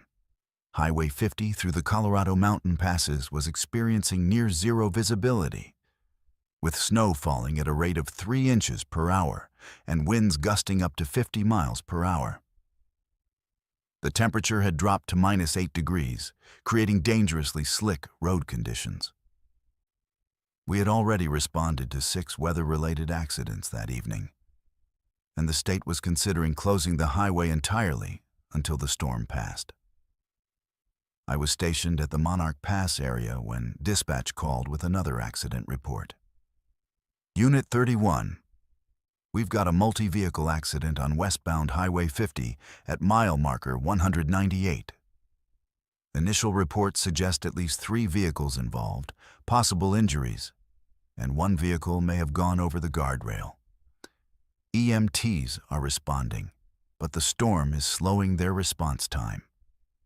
Mile marker 198 was in one of the most treacherous sections of the mountain pass, where the highway curves around steep drops into deep ravines. During normal conditions, it's a challenging stretch of road that requires careful attention. In a blizzard with whiteout conditions, it becomes extremely dangerous, and accidents in that area often result in serious injuries or fatalities. I made my way carefully toward the accident scene, traveling at about 20 miles per hour due to the limited visibility. The snow was so heavy that my headlights only illuminated about 15 feet ahead of the patrol car, and the wind was creating drifting snow that constantly changed the road conditions. It took me nearly 20 minutes to cover the 8 miles to mile marker 198. When I finally reached the accident scene, my emergency lights illuminated a chaotic situation. There were 4 vehicles involved, not 3 as initially reported. A small sedan had rear-ended a pickup truck, which had then collided with an SUV. The 4th vehicle, a compact car, had indeed gone through the guardrail and was precariously positioned on the steep embankment below, held in place only by a cluster of pine trees. I immediately assessed the situation and began coordinating rescue efforts. The occupants of the 3 vehicles on the roadway appeared to be conscious and mobile, though clearly shaken by the accident. The real concern was the compact car that had gone over the guardrail. I could see movement inside the vehicle, indicating there were survivors, but the car's position made any rescue attempt extremely dangerous. As I worked to secure the accident scene and coordinate with emergency responders, I began interviewing the survivors to understand what had happened. The driver of the sedan, a middle-aged man named Robert Chen, told me he had been following the pickup truck when they both suddenly encountered a line of vehicles stopped in the roadway ahead of them. He said there were at least 6 or 7 cars and trucks completely blocking both lanes, all with their hazard lights flashing. I tried to stop, but the roads were so icy. Robert explained, his voice shaking from cold and shock. The pickup truck in front of me managed to slow down, but I couldn't stop in time and rear-ended him. That pushed him into the SUV, and somehow the little car ended up going over the side. The pickup truck driver, Maria Santos, confirmed Robert's account. There were definitely other vehicles blocking the road, she said. That's why we all had to stop so suddenly. I saw at least 5 or 6 cars ahead of us, all stopped with their emergency lights on. I thought maybe there had been another accident ahead of us. But as I looked around the accident scene, I could only see the 4 vehicles that were directly involved in the collision. There were no other cars or trucks anywhere in the area, no tire tracks in the snow to indicate that other vehicles had been present, and no evidence of any obstruction that would have caused traffic to stop.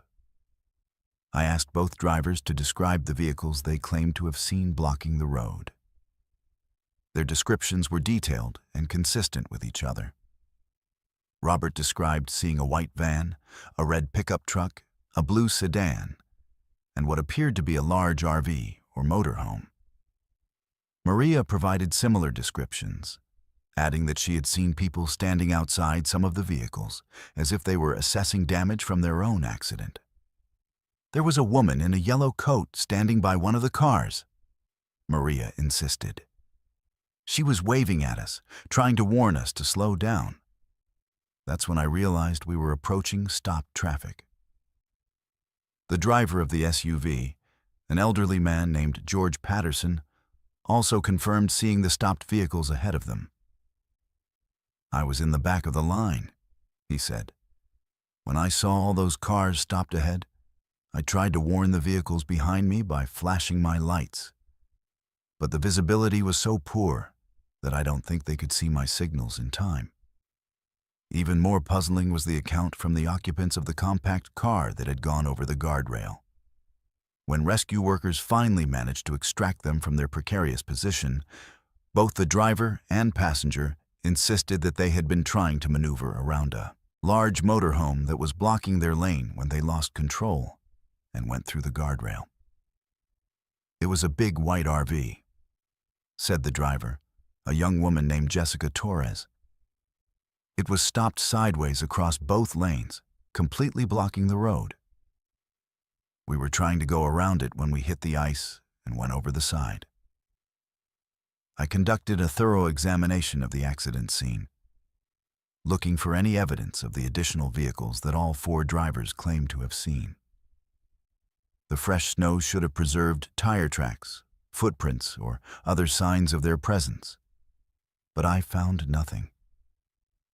The only tracks in the snow were from the 4 vehicles that were actually involved in the collision. Emergency responders who arrived shortly after me were equally puzzled by the survivors' accounts. The ambulance crew, fire department personnel, and tow truck operators all confirmed that there were no other vehicles in the area, and no evidence that any had been present during the accident. When accident reconstruction specialists examined the scene the following day, they found physical evidence that contradicted the survivors' stories. The pattern of damage to the vehicles, the positions where they came to rest, and the physics of the collision all indicated that the accident had been caused by the sedan rear-ending the pickup truck due to icy conditions and poor visibility. There was no physical evidence to support the claim that the vehicles had been trying to avoid stopped traffic ahead of them. Yet all 5 survivors, from 4 different vehicles, maintained identical stories about seeing multiple stopped vehicles blocking the highway. They described the same white van, red pickup truck, blue sedan, and motorhome. They all mentioned seeing people standing outside the vehicles, and several specifically remembered the woman in the yellow coat who had been trying to warn approaching traffic. The psychological evaluation that followed suggested that the survivors might have experienced a shared hallucination brought on by the extreme stress of driving in dangerous conditions combined with the trauma of the accident itself. The psychologist explained that in high-stress situations, especially those involving sensory deprivation like whiteout conditions, multiple people can sometimes experience similar visual hallucinations. But the consistency and detail of their accounts troubled me. These weren't vague impressions or fleeting glimpses of something in the snow. All 5 survivors provided detailed, specific descriptions of vehicles and people that matched each other perfectly.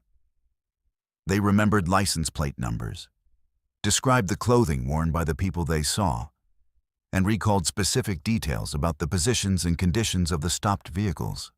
What disturbed me most was a discovery made several days later when I was reviewing accident reports from that stretch of highway. Over the previous 5 years, there had been 6 other multi-vehicle accidents at or near mile marker 198 during severe weather conditions. In each case, survivors had reported seeing stopped vehicles blocking the highway that were never found at the scene. The descriptions were remarkably consistent across all the different accidents. Multiple witnesses from different years described the same white van, red pickup truck, blue sedan, and motorhome. Several mentioned seeing a woman in a yellow coat standing beside one of the vehicles. The accounts were so similar that it seemed impossible they could all be coincidental hallucinations. I began to suspect that whatever had caused the survivors to see these phantom vehicles might be connected to previous accidents at the same location. Perhaps the traumatic events that had occurred at mile marker 198 over the years had somehow left an imprint that became visible to people under extreme stress during similar weather conditions. The case was officially closed as a weather-related accident caused by icy road conditions and poor visibility. The insurance companies accepted the findings, and the survivors eventually recovered from their injuries. But I was never able to forget the consistency of their accounts or shake the feeling that there was something more to what had happened that night. I developed severe anxiety about responding to mountain accidents during winter storms, especially in areas where previous fatalities had occurred. The idea that traumatic events might somehow replay themselves under certain conditions, becoming visible to people who find themselves in similar situations, fundamentally changed how I view accident scenes. I eventually requested a transfer to lower elevation assignments and now avoid mountain highway patrol during severe weather whenever possible. Sometimes, when I'm driving through mountain passes during snowstorms, I find myself looking for signs of stopped vehicles ahead, wondering if I might someday see the white van, red pickup truck, blue sedan, and motorhome that have appeared to so many accident victims over the years. The survivors of that January night accident all moved away from Colorado within the following year, and several mentioned in their statements that they continue to see the stopped vehicles in their dreams. Whatever they experienced during that blizzard at mile marker 198 was real enough to them that it changed their lives permanently. And I can't help but wonder if those phantom vehicles are still out there, still trying to warn approaching drivers about dangers they can no longer avoid. My name is Sergeant Jeffrey Reeves, and I've been with the Arizona Department of Public Safety for 18 years. In that time, I've conducted thousands of traffic stops across some of the most desolate stretches of highway in America. The Arizona desert can be unforgiving, but it's also predictable in its own way. You learn to expect certain types of drivers, certain kinds of problems, and you develop instincts about when something isn't quite right. Those instincts served me well for nearly 2 decades. Until November 8th, 2019. When what started as a routine traffic stop turned into something so disturbing and impossible that it led to an extended leave of absence and ongoing therapy sessions that continue to this day. It was about 4:45 in the morning, just before dawn, and I was patrolling Interstate 10 in the stretch between Phoenix and Tucson. This is a busy corridor, even in the early morning hours, with long-haul truckers and early commuters making their way across the desert. The temperature was cool for November in Arizona, probably in the mid-50s, and visibility was excellent under the clear desert sky. I had just passed mile marker 164 when dispatch came over the radio with a BOLO alert that caught my attention. All units, be on the lookout for a silver Toyota Camry, Arizona plates Charlie Victor Mike 749, wanted in connection with a missing person case out of Flagstaff.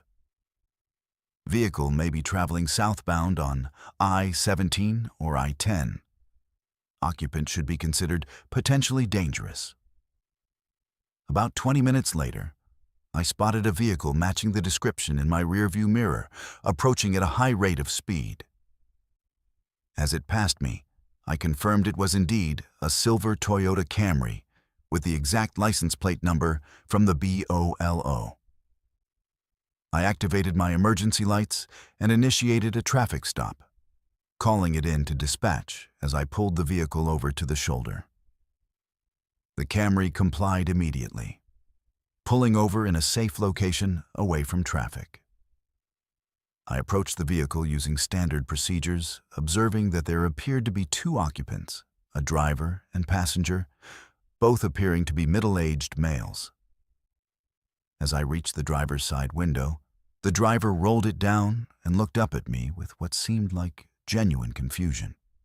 "Good morning, sir. I'm Sergeant Reeves with the Arizona Department of Public Safety.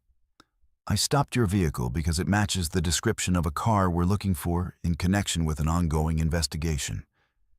Can I see your driver's license and registration, please?" The driver reached into his wallet and handed me a valid Arizona driver's license in the name of David Morrison, age 43, with a Flagstaff address. The photo on the license clearly matched the man sitting in front of me. He appeared calm and cooperative, showing none of the nervous behavior I typically see from people who know they're wanted by law enforcement. "Mr. Morrison, are you aware that your vehicle has been reported in connection with a missing person investigation?" I asked, studying his reaction carefully. He looked genuinely puzzled by my question. "I'm sorry, officer, but I think there might be some mistake.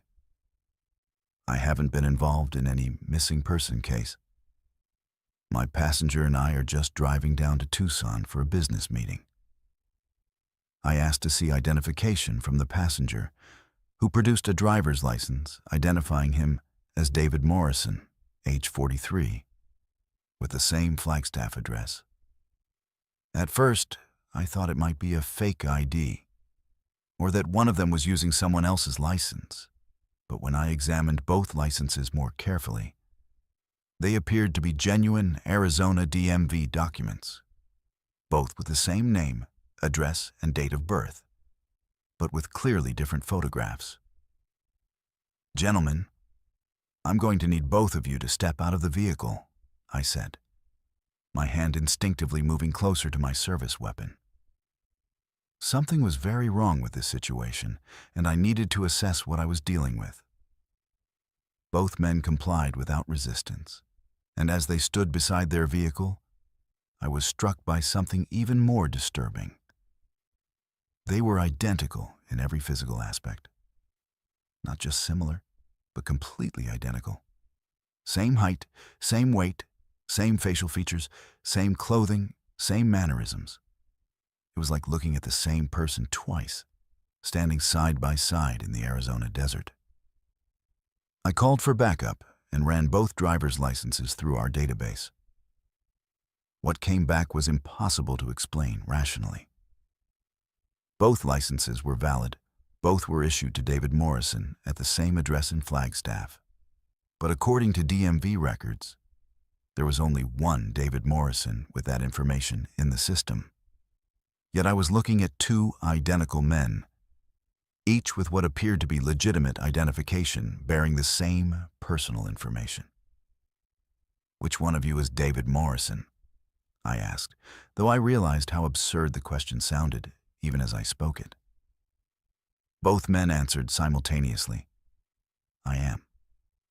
They spoke in unison, with identical voices, identical intonation, and identical expressions of confusion about why I was asking such an obvious question. I separated them and began questioning each one individually, trying to establish their identities and determine what was happening. When I asked the first David Morrison about his personal history, he provided detailed information about growing up in Flagstaff, graduating from Northern Arizona University, working as an insurance adjuster, and living at the address on his driver's license for the past 8 years. When I questioned the second David Morrison, he provided exactly the same information, with identical details about childhood memories, education, work history, and personal relationships. They both knew the names of the same friends, remembered the same events from their past, and described the same daily routines and habits. Even more unsettling was when I asked each of them about the other person. Both David Morrisons insisted that the other person was not David Morrison, that they had never seen him before, and that there must be some kind of mistake or impersonation occurring. Each one was convinced that he was the real David Morrison, and that the other person was somehow an imposter. Backup arrived while I was conducting these interviews, and Officer Martinez immediately noticed the impossible similarity between the two men. "Reeves, what the hell is going on here? Are these guys twins or something?" I explained the situation, and Martinez ran the license plates and registration independently, confirming that the vehicle was registered to David Morrison at the Flagstaff address. But when we contacted the Flagstaff Police Department about the missing person case that had generated the BOLO alert, we learned something that made the situation even more bizarre. According to Detective Williams in Flagstaff, David Morrison had been reported missing by his employer 3 days earlier when he failed to show up for work and couldn't be reached by phone. His car was missing from his apartment complex parking lot, and his neighbors hadn't seen him since the previous weekend. The missing person report had been filed because this was completely out of character for Morrison, who was described as reliable and responsible. But I was standing in the Arizona desert looking at two people who both claimed to be the missing David Morrison, both with valid identification, both with detailed knowledge of his life and personal history. The detective in Flagstaff was baffled when I described the situation, and he requested that we detain both individuals until he could drive down to sort out the confusion. While waiting for the detective to arrive, I continued interviewing both David Morrisons, trying to find some discrepancy in their stories that might explain what was happening. But their accounts remained perfectly consistent with each other and with the information that had been provided by the missing person report. They both remembered the same events from the past week, including details that hadn't been included in the official report. When Detective Williams finally arrived from Flagstaff, he was visibly shaken by what he saw. "This is impossible," he said after examining both men and their identification. "I've known David Morrison for 5 years. I've worked with him on insurance investigations, had coffee with him, been to his apartment. But I'm looking at two people who are both clearly the David Morrison I know." The detective attempted to resolve the situation by asking questions that only the real David Morrison would know. Details from his personal life and work history that wouldn't be public knowledge. Both men answered every question correctly, with intimate knowledge of Morrison's life, relationships, and experiences. DNA testing was ordered to try to determine if the two men were related, but the results were inconclusive. The laboratory reported that the samples were so similar that their equipment couldn't distinguish between them, which the technician said was scientifically impossible unless the samples had been mislabeled or contaminated. Fingerprinting produced equally puzzling results. Both men had identical fingerprints that matched David Morrison's prints on file with the state DMV and insurance licensing board. Again, the technician said this was impossible, as no two people can have identical fingerprints. not even identical twins. The psychological evaluation that followed was conducted by a team of specialists who were brought in specifically to assess this unprecedented situation. Both David Morrisons underwent extensive testing, including detailed interviews about their memories, personality assessments, and cognitive evaluations. The results showed that both men had identical psychological profiles, identical memory patterns, and identical responses to psychological stimuli. After 2 weeks of investigation, during which both men remained in custody while specialists tried to determine their identities, the case was quietly closed without resolution. Both individuals were released, but with the stipulation that they could not both continue to use the same identity documents. One was allowed to retain his original identification, while the other was issued temporary documents under the name John Doe, until a new identity could be established. The case file was sealed, and all personnel involved were required to sign non-disclosure agreements. I was placed on administrative leave and underwent psychological counseling to help process what I had witnessed. The official explanation was that one of the individuals was an elaborate impersonator who had somehow obtained fraudulent but convincing identification. But this explanation didn't account for the identical DNA and fingerprints.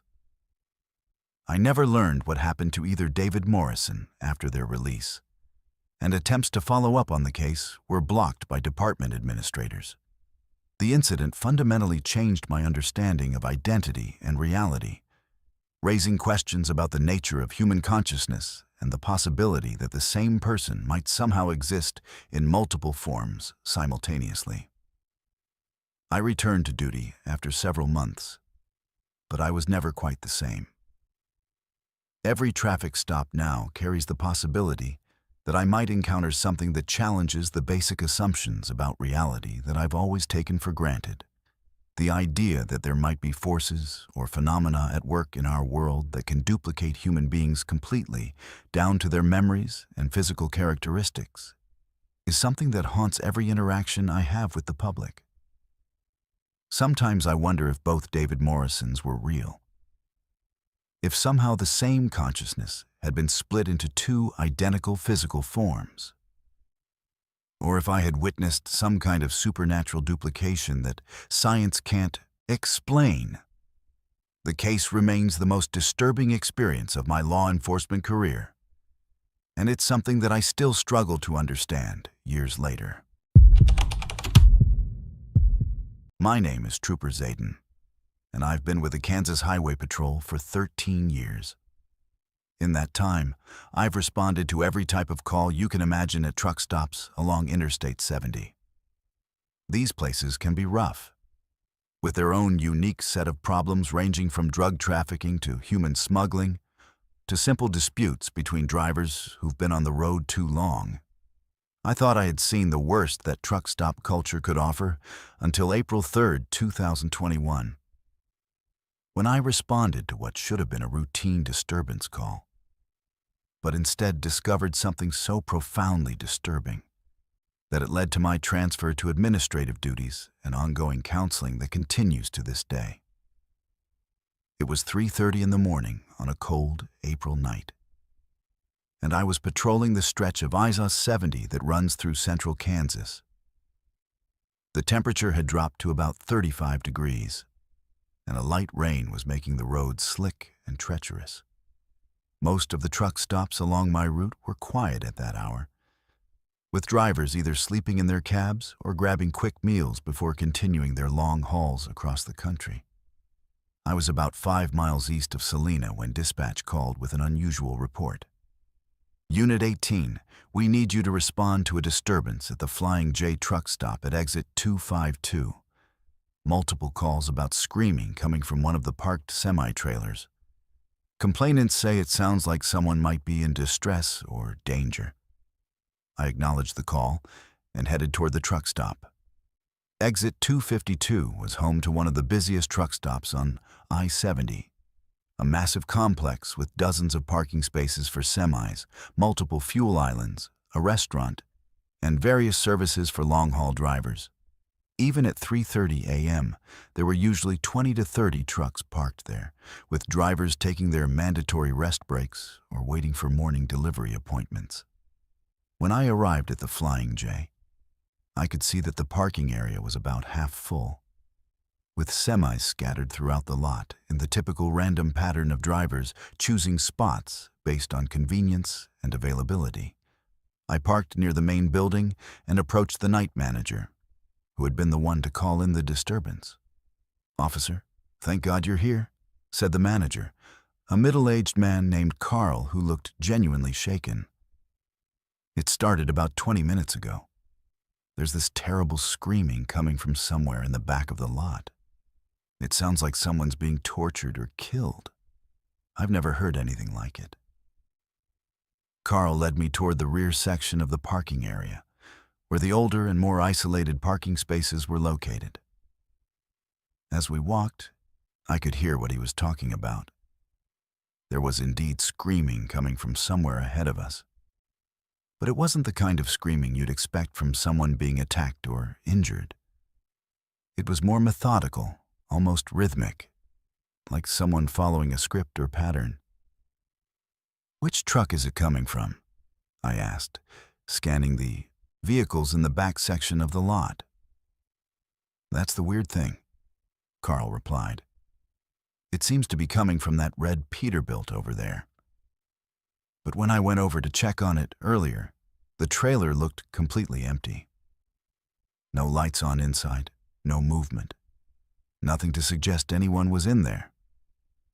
But the screaming definitely seems to be coming from that direction." I approached the red Peterbilt cautiously, calling out to identify myself as law enforcement. "Kansas Highway Patrol. Is anyone in need of assistance?" The screaming stopped immediately when I called out, replaced by an eerie silence that was somehow more unsettling than the noise had been. I walked around the entire rig, checking for signs of occupancy or distress. The cab appeared to be empty, with no lights on, and the curtains drawn across the sleeper compartment windows. The trailer was a standard enclosed cargo unit with no external markings to indicate what company it belonged to or what it might be carrying. As I completed my circuit around the truck, the screaming started again, and this time I could definitely confirm it was coming from inside the trailer. But it wasn't random screaming. As I listened more carefully, I realized there were multiple voices, and they seemed to be following some kind of pattern or sequence. It was almost like listening to a recording of multiple people screaming in terror, but played back in an organized, systematic way. I tried to open the trailer doors, but they were secured with a heavy-duty padlock.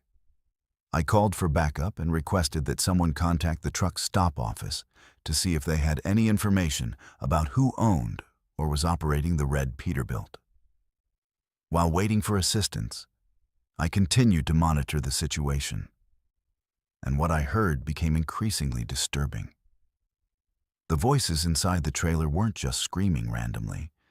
They were screaming specific words and phrases, things like, "Please don't," and "Help me," and "I want to go home."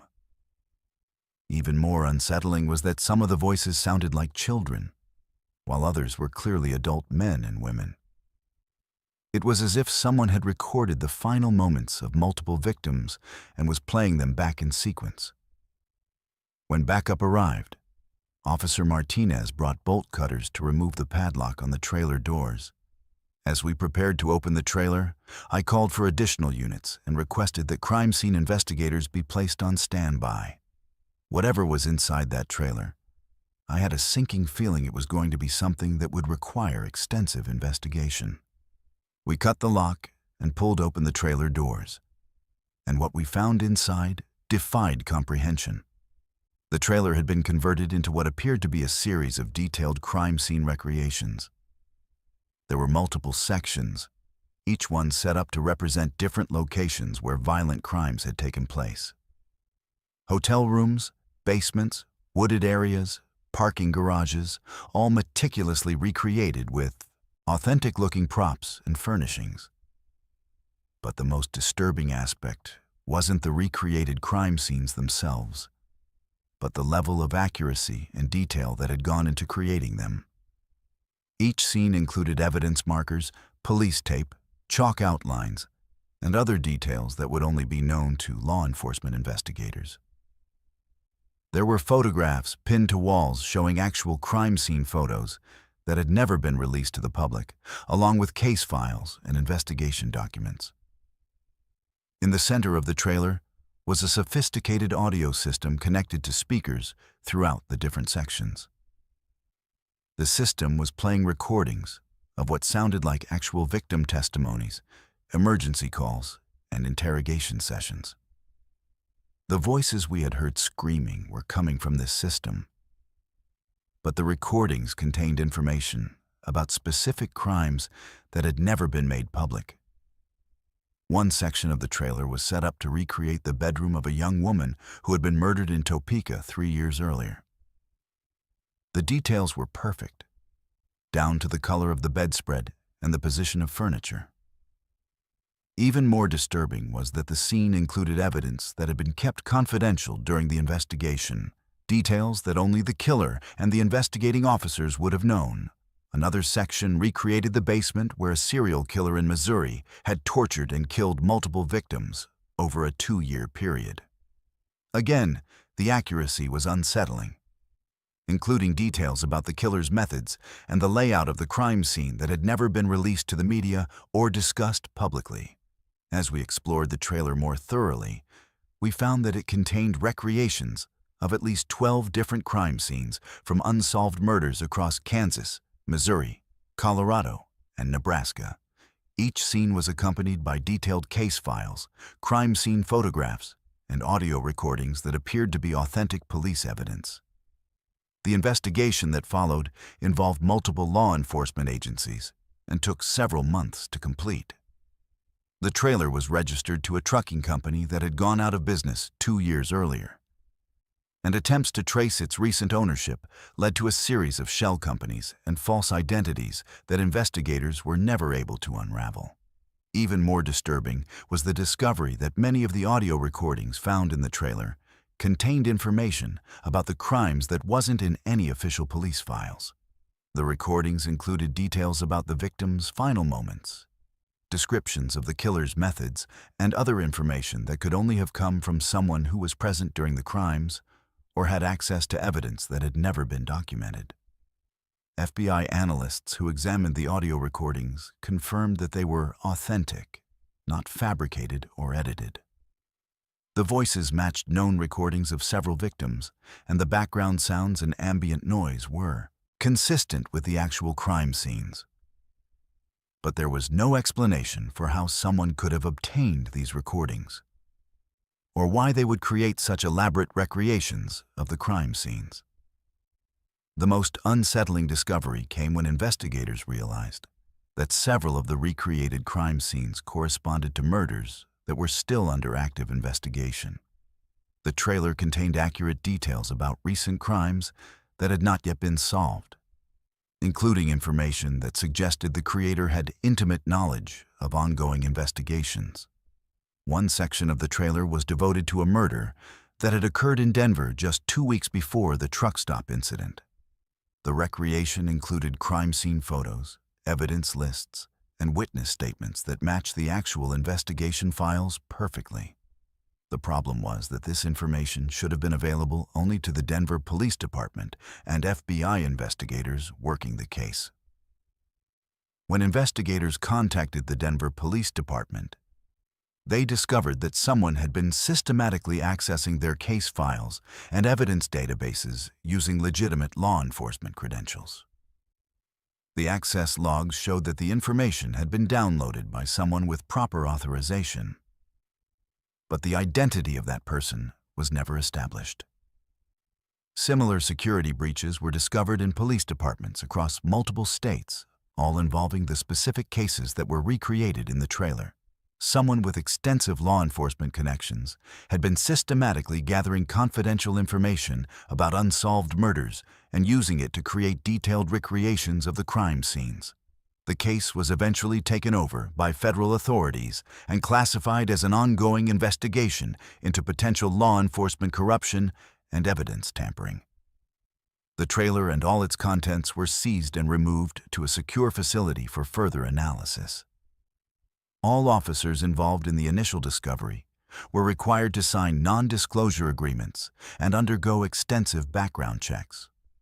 I was transferred to administrative duties pending the completion of the investigation, during which time I underwent psychological evaluation and counseling.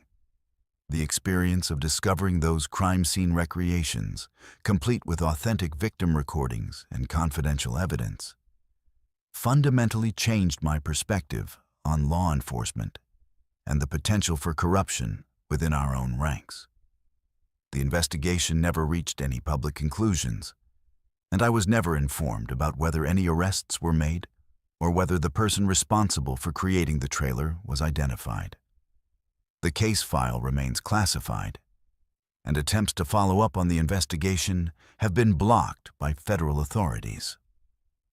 What disturbs me most about the incident isn't just the macabre nature of what we found, but the implications about how someone could have obtained such detailed information about active murder investigations.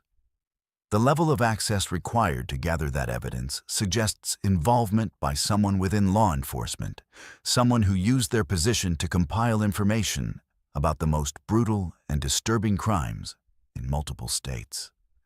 I continue to work in an administrative capacity, but the incident has left me with profound questions about the integrity of our investigative systems and the possibility that there are people within law enforcement who may be using their access to sensitive information for purposes that go far beyond legitimate police work.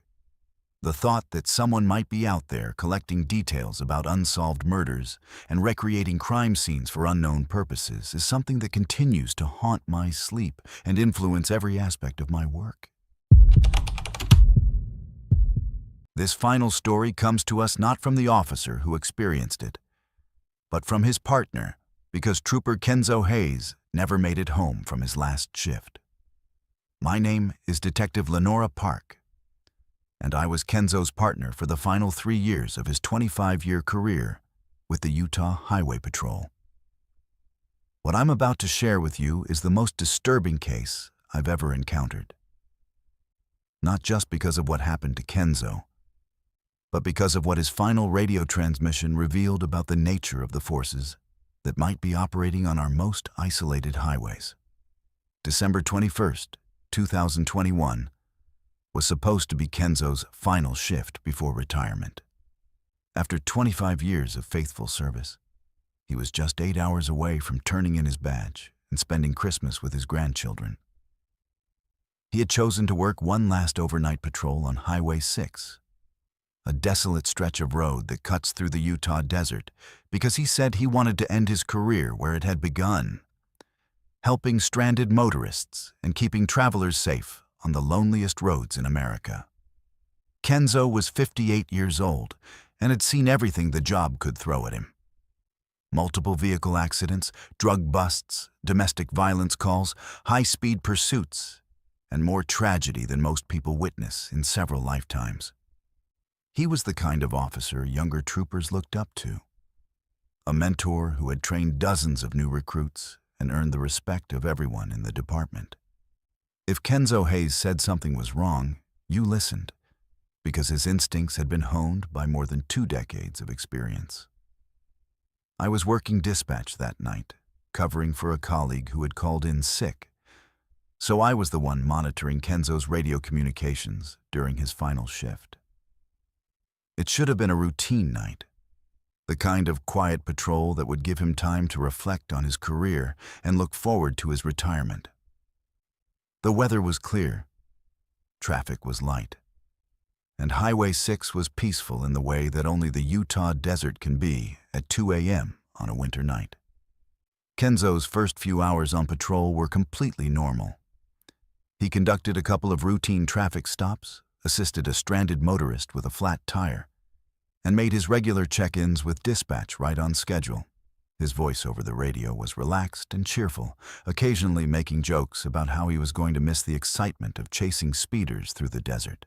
It was exactly the kind of pleasant, uneventful shift that a veteran officer would want for his final night on the job. That all changed at 3:47 a.m. when Kenzo's voice came over the radio with a tone I'd never heard from him before. "Dispatch, Unit 7. I've got something unusual here at mile marker 89.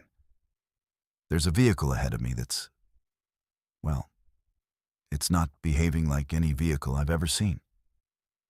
I immediately focused my attention on his transmission. Kenzo was not the type of officer to report something as unusual without good reason. "Unit 7, can you describe what you're observing?" There was a long pause before Kenzo responded, and when he did, his voice carried a mixture of confusion and concern that was completely out of character for him. "Dispatch, I'm following what appears to be a dark sedan, but it's moving in ways that don't make physical sense.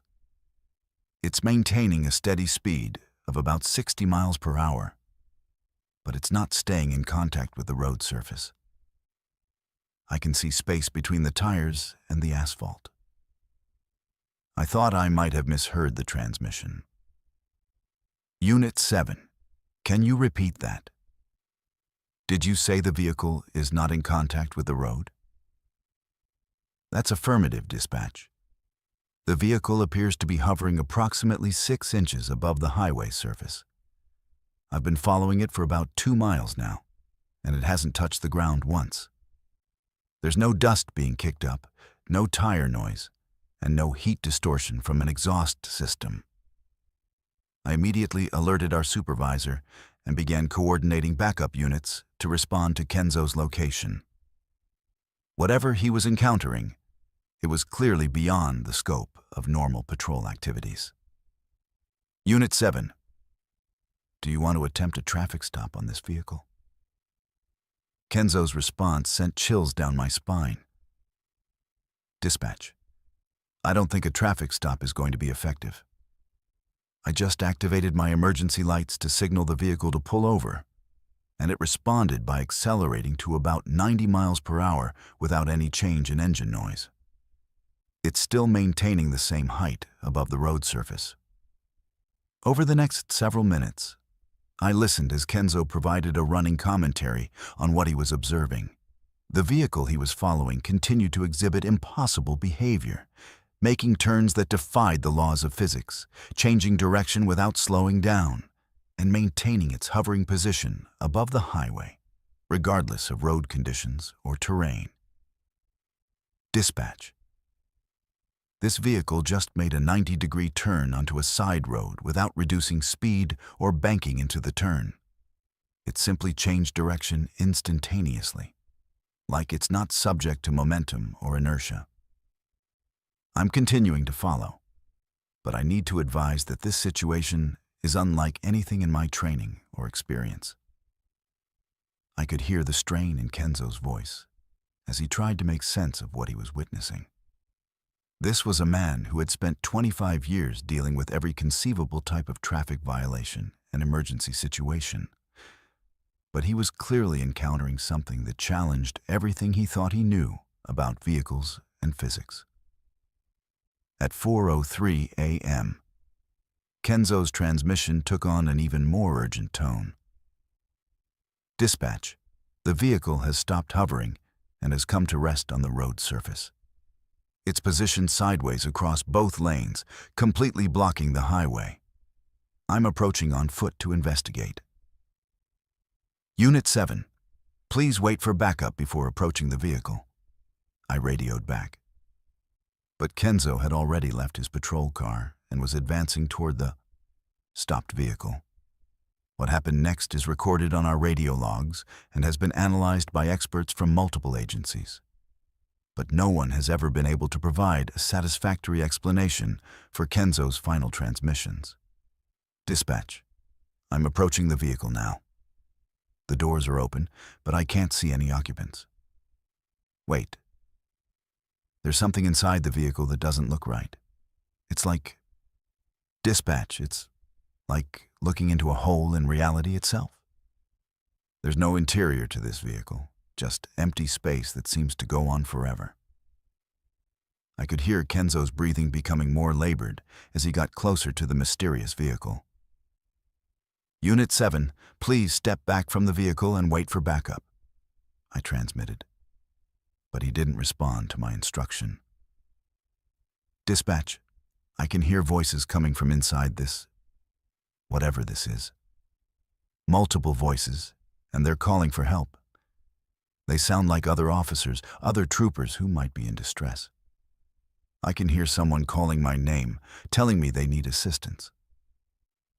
The fear in Kenzo's voice was unmistakable now, but so was his sense of duty. Even faced with something that clearly defied explanation, his first instinct was to help fellow officers who might be in danger. Unit 7, do not enter that vehicle, I transmitted urgently. Backup is en route, ETA 10 minutes. Kenzo's final transmission came at 4:07 a.m., and it's something that still haunts me every night when I try to sleep. Dispatch, I can see them now. There are other officers inside this space, dozens of them, all calling for help. They're wearing uniforms from different states, different time periods. Some of them look like they've been there for years. They're telling me this vehicle travels the highways, collecting officers who get too close, who try to help. They're warning me to stay back, but dispatch, I can hear my own voice calling from inside. I can hear myself asking for help. That was the last coherent transmission we received from Kenzo Hayes. At 4:08 a.m., his radio began transmitting a continuous signal that sounded like multiple voices talking over each other, but the words were indistinguishable. The transmission continued for 17 minutes before cutting off completely. Backup units arrived at mile marker 89 on Highway 6 at 4:19 a.m. and found Kenzo's patrol car parked on the shoulder with the driver's door open and the engine running.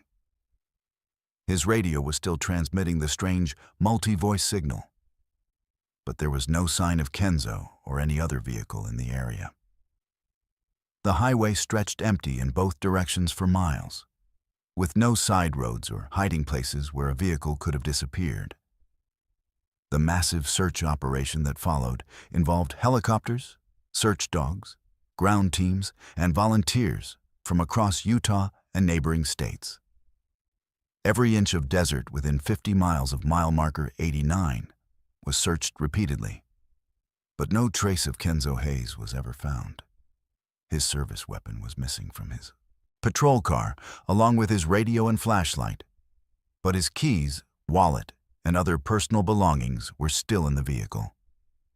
The investigation into Kenzo's disappearance was extensive and involved multiple federal agencies.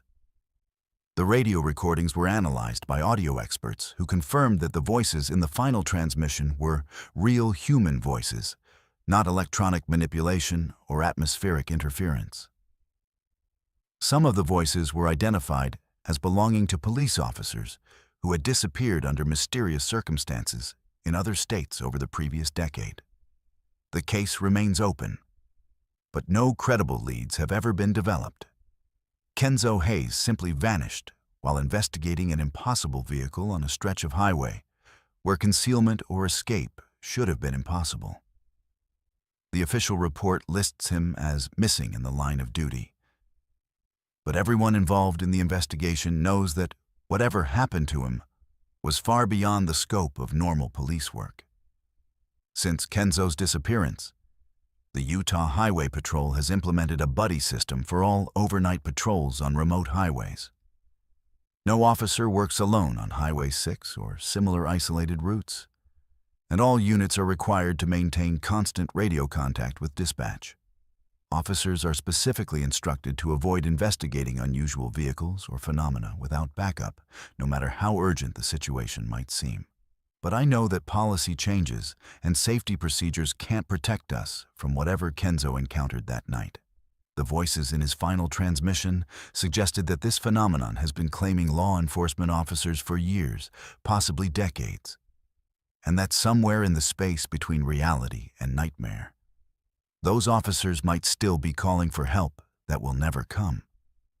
Listen, if you've made it this far through these stories, if you've heard what myself and 10 other officers have experienced on America's loneliest highways, then you understand that there are forces at work in our world that go far beyond what we're trained to handle.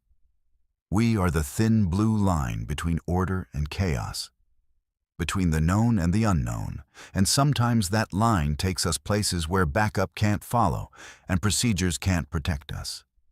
Every night, officers like Kenzo Hayes patrol empty highways across this country, responding to calls that might lead them into situations that no amount of training can prepare them for. They face these unknowns not because they have to, but because it's their duty to protect and serve. Even when the dangers they encounter come from realms that science can't explain and policies can't address. If these stories have moved you, if they've made you think differently about the men and women who patrol our highways in the dark hours when most people are safely asleep, then please remember that courage isn't the absence of fear. It's doing what's right despite that fear. And somewhere out there, on highways just like the ones in these stories, officers are facing that fear right now, putting themselves between you and the darkness, even when that darkness might claim them as it claimed Kenzo Hayes. The next time you see those red and blue lights in your rearview mirror, or pass a patrol car on a lonely stretch of highway, remember these stories. Remember that the officer behind the wheel might be the last line of defense against forces that most people never imagine exist. And if you're ever driving alone on a dark highway and you see something that doesn't seem quite right, something that defies explanation, don't investigate it yourself. Call for help and pray that the officer who responds makes it home safe to their family. Because some mysteries are too dangerous to solve, and some roads are too dark to travel alone.